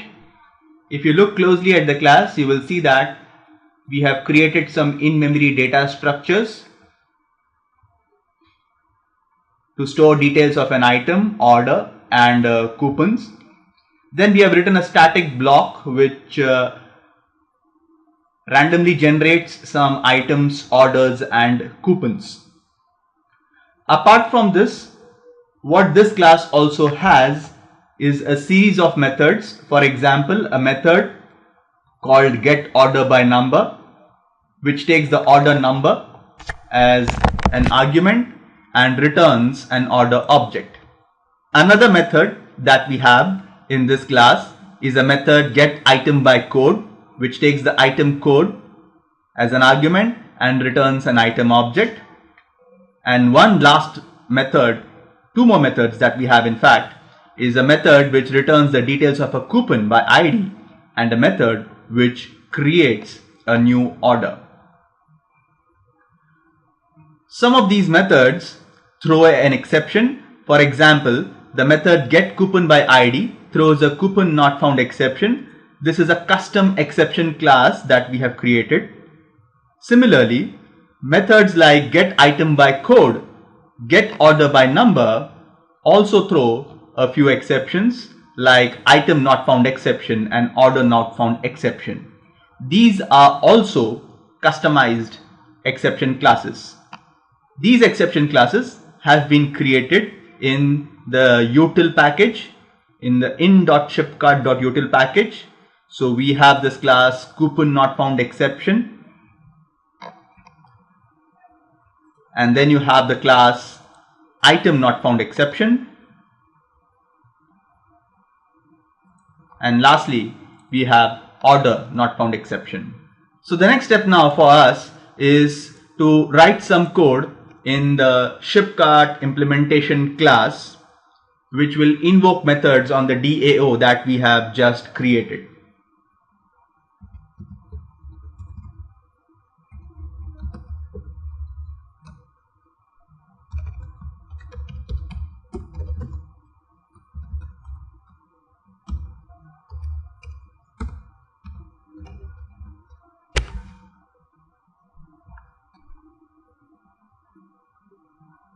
Since this method will throw an exception, we will add the exception to the methods throw list. But you should know that the implications of doing this would be that the interface that your classes implement will also have to be changed, and we will make those changes in the interfaces as well.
So now we are good to deploy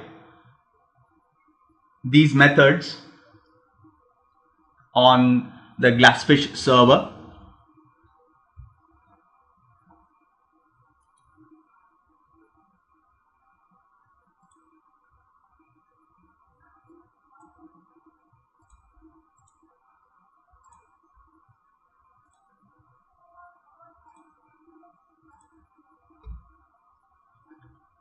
As discussed earlier, the implementation of the JAX WS API that we are going to use is going to be Metro. Metro is bundled with the Glassfish server.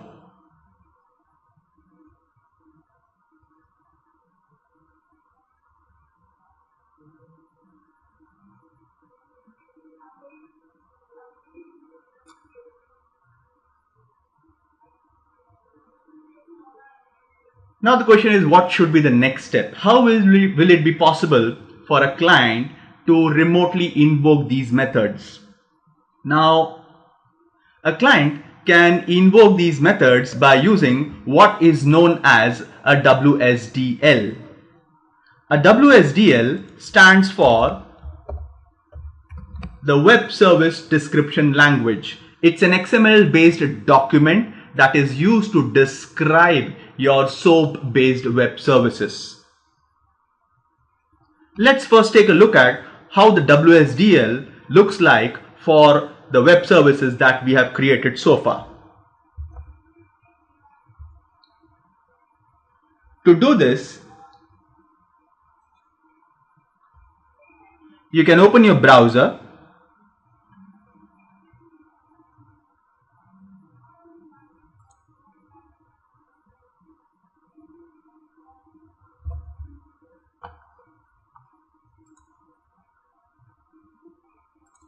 and type out the URL of your SOAP service. You can find the URL of your SOAP service in the logs of your Glassfish server. This is the URL of my SOAP based service. I'll take a copy of this URL and I'll put it over here.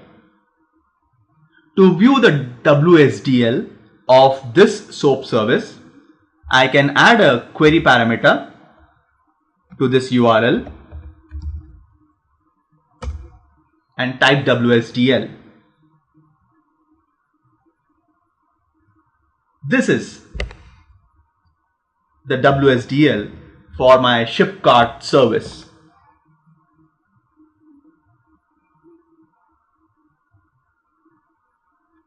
If you look closely at the WSDL, you will see that it describes every method that you have implemented as part of your service. For example, the get item details method, the get coupon details method, the get order details method, and so on.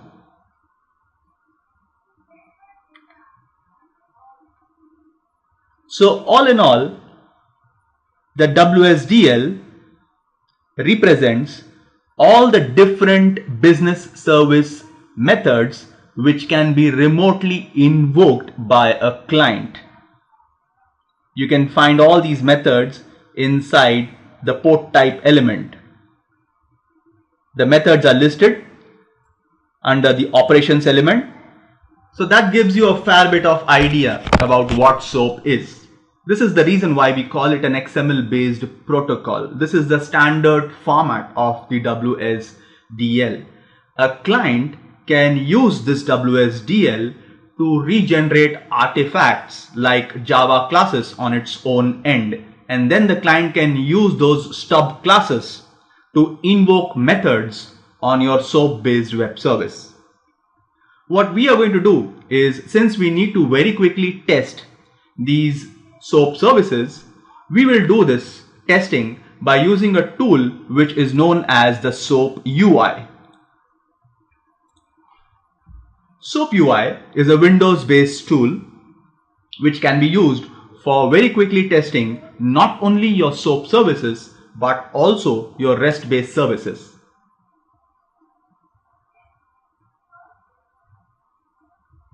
On the SOAP UI, I'll create a new SOAP project. While creating a project, you need to give a name to the project.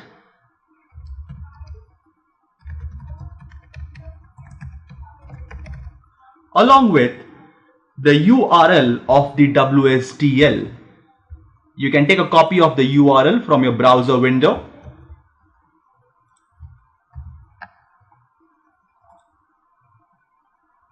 and click on OK.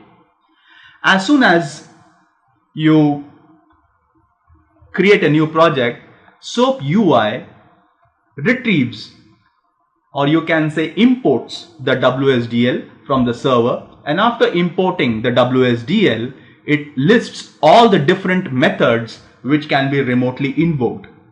You can choose any one method of your choice. For example, if you intend to test the get order details method, then this is the request that you need to send from your SOAP UI. The request contains an XML document in the request body. The XML document contains what is known as a SOAP envelope. The SOAP envelope is also known as the SOAP message. There are two parts to the envelope. The first one is the SOAP header and the second one is the SOAP body. This SOAP message is sent to the server by using the HTTP protocol. The method that is used to send this request using the HTTP protocol is a POST, and this is something that is very common with SOAP based web services. SOAP based web services primarily use, as I said earlier, the HTTP protocol as a transport medium. They use the POST method in the protocol to send this XML and to receive a response from the server. You can specify an order number over here. To get the order number, you can go to your ShipCart DAO class and you can pick an order number from here. The order numbers are being randomly generated. So let's try with an order number 320. To send this request, you have to click on the submit button here, and that should give you back a response. This is a HTTP response. If you look at the response again, this is the body of the response. The body of the response contains a SOAP envelope. The SOAP envelope again contains a body, that is a SOAP body, and the SOAP body contains the details of the order.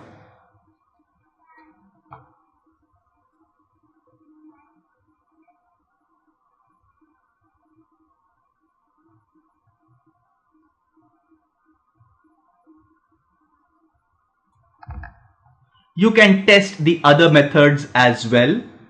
For example, I can test the get item details method. This is the SOAP message that will be sent to the server for invoking the get item details method.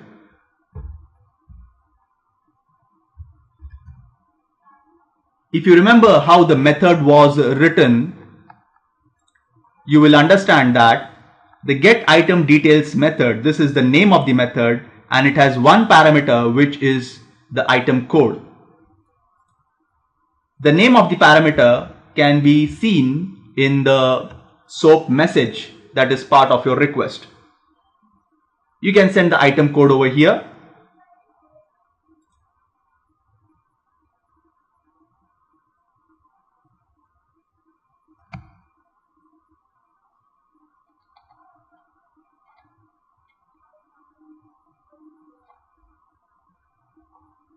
Let's say, for example, I pick up this item code.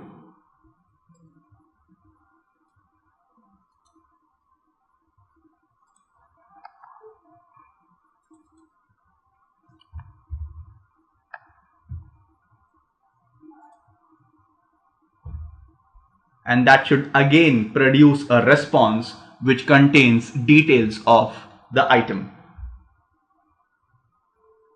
So this is how you can very quickly test your SOAP services by using the SOAP UI tool.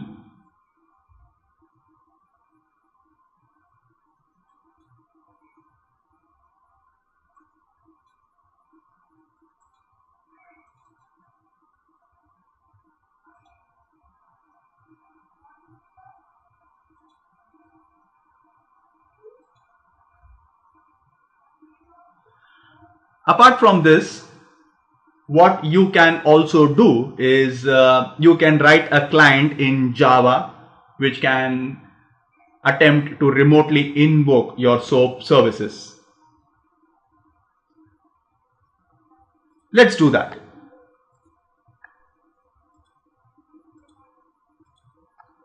So in this very workspace, I'm going to create a new project. This is going to be a standard Java project, a console-based application.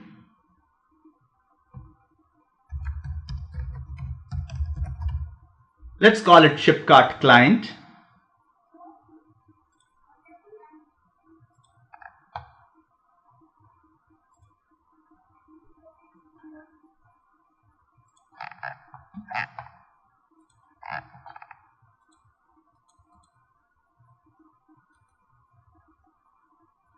I'll create a package.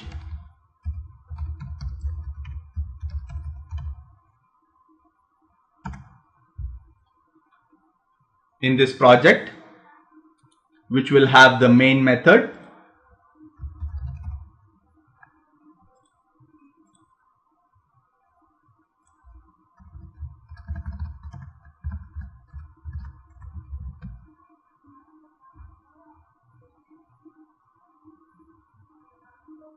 Now the question that comes into play is, how can the client have access to the artifacts that were generated on the server side? The artifacts that the client needs access to is the stubs, which can be used to remotely invoke your SOAP services. Apart from that, the client will also need access to the different Java Bean classes that were created while implementing your SOAP services. The reason being, those services return back domain objects. Though they may be returning back those domain objects in the form of XML, that XML might need to be converted back into a domain object when these SOAP services are remotely invoked from this client. To be able to do this, the first thing that we will do is, we will create a package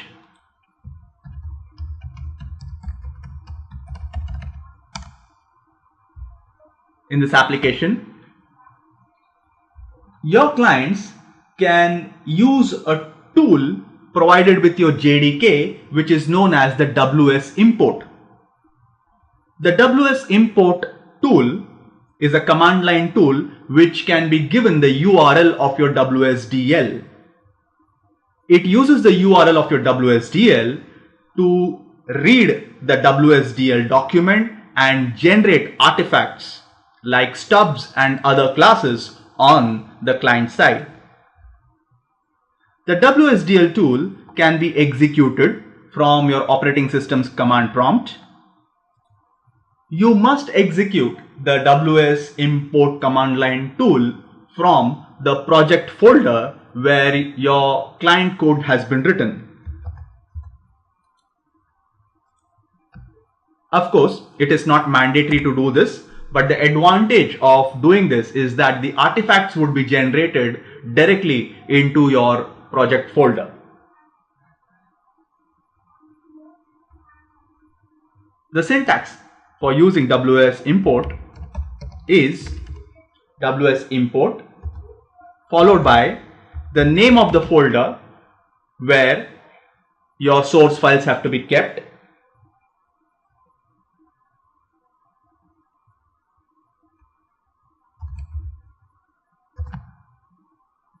followed by the name of the folder where your class files are,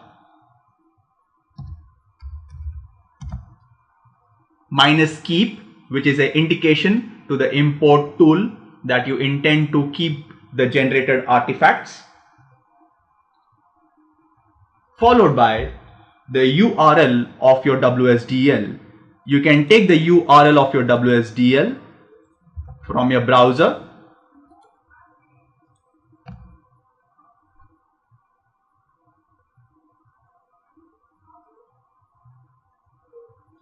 and that's it. The moment you do this, you can go back to your Eclipse project and refresh your project, and you will see that the WS import tool has generated a series of artifacts by using the WSDL.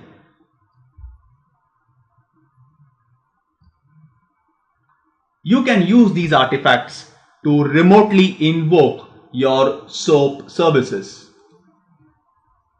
Let's do that. The first thing that you have to do is you have to create an object of a class known as ShipCart implementation service. This class has been provided to you by the WS import tool.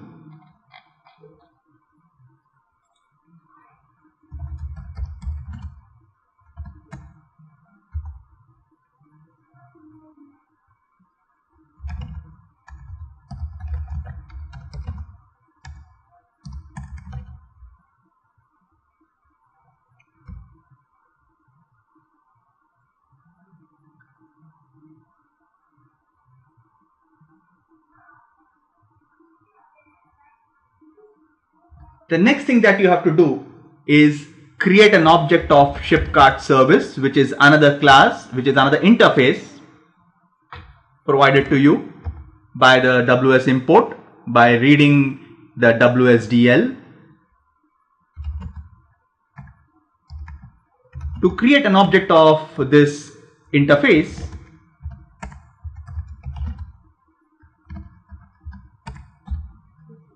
you have to invoke a method on your ShipCart implementation service object, which is called get ShipCart implementation import.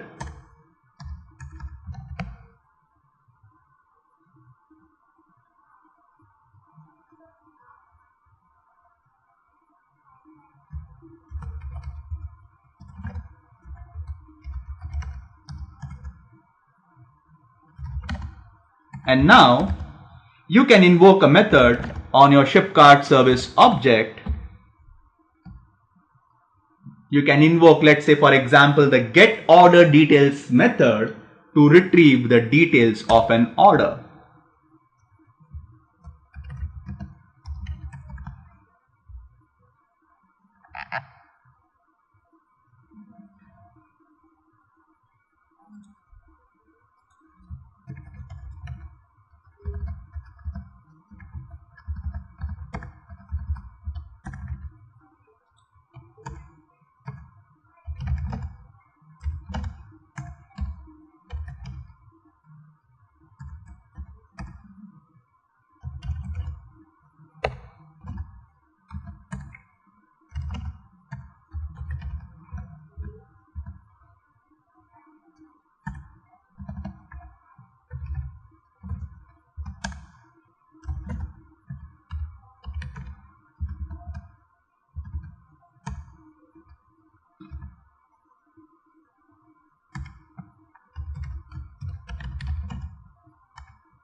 The SOAP service has already been deployed. We did not shut down the server, so we can directly go ahead and execute this main method.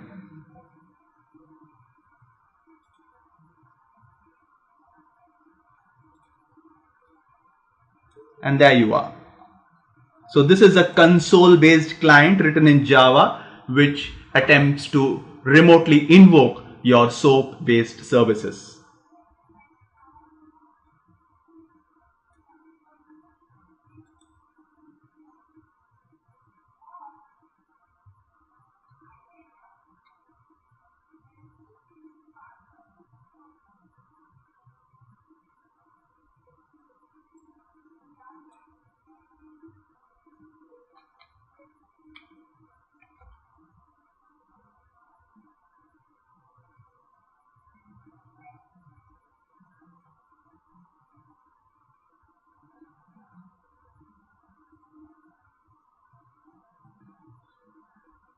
So let me quickly summarize what we have done so far. SOAP stands for Simple Object Access Protocol.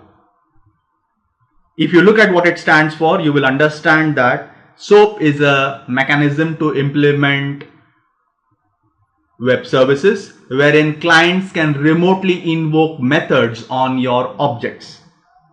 Since it is a protocol, SOAP is an XML based protocol.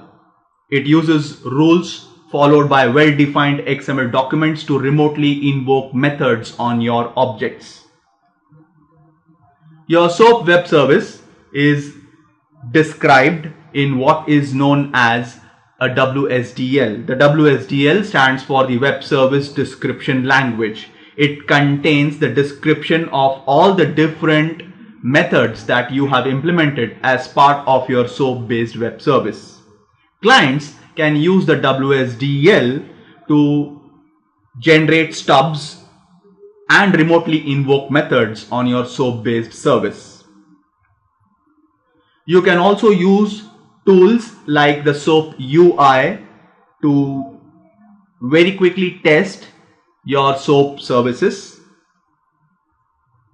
SOAP uses the HTTP protocol as the transport medium. It uses a HTTP post to transfer XML documents from the client to the server and receive an XML document in the response. We have already seen the format of these XML documents that are sent in the request and received in the response. You can see the XML documents on your SOAP UI. This XML document contains what is known as a SOAP message. The SOAP message, or what is also known as the SOAP envelope, contains two parts. The first one is the SOAP header and the second one is the SOAP body.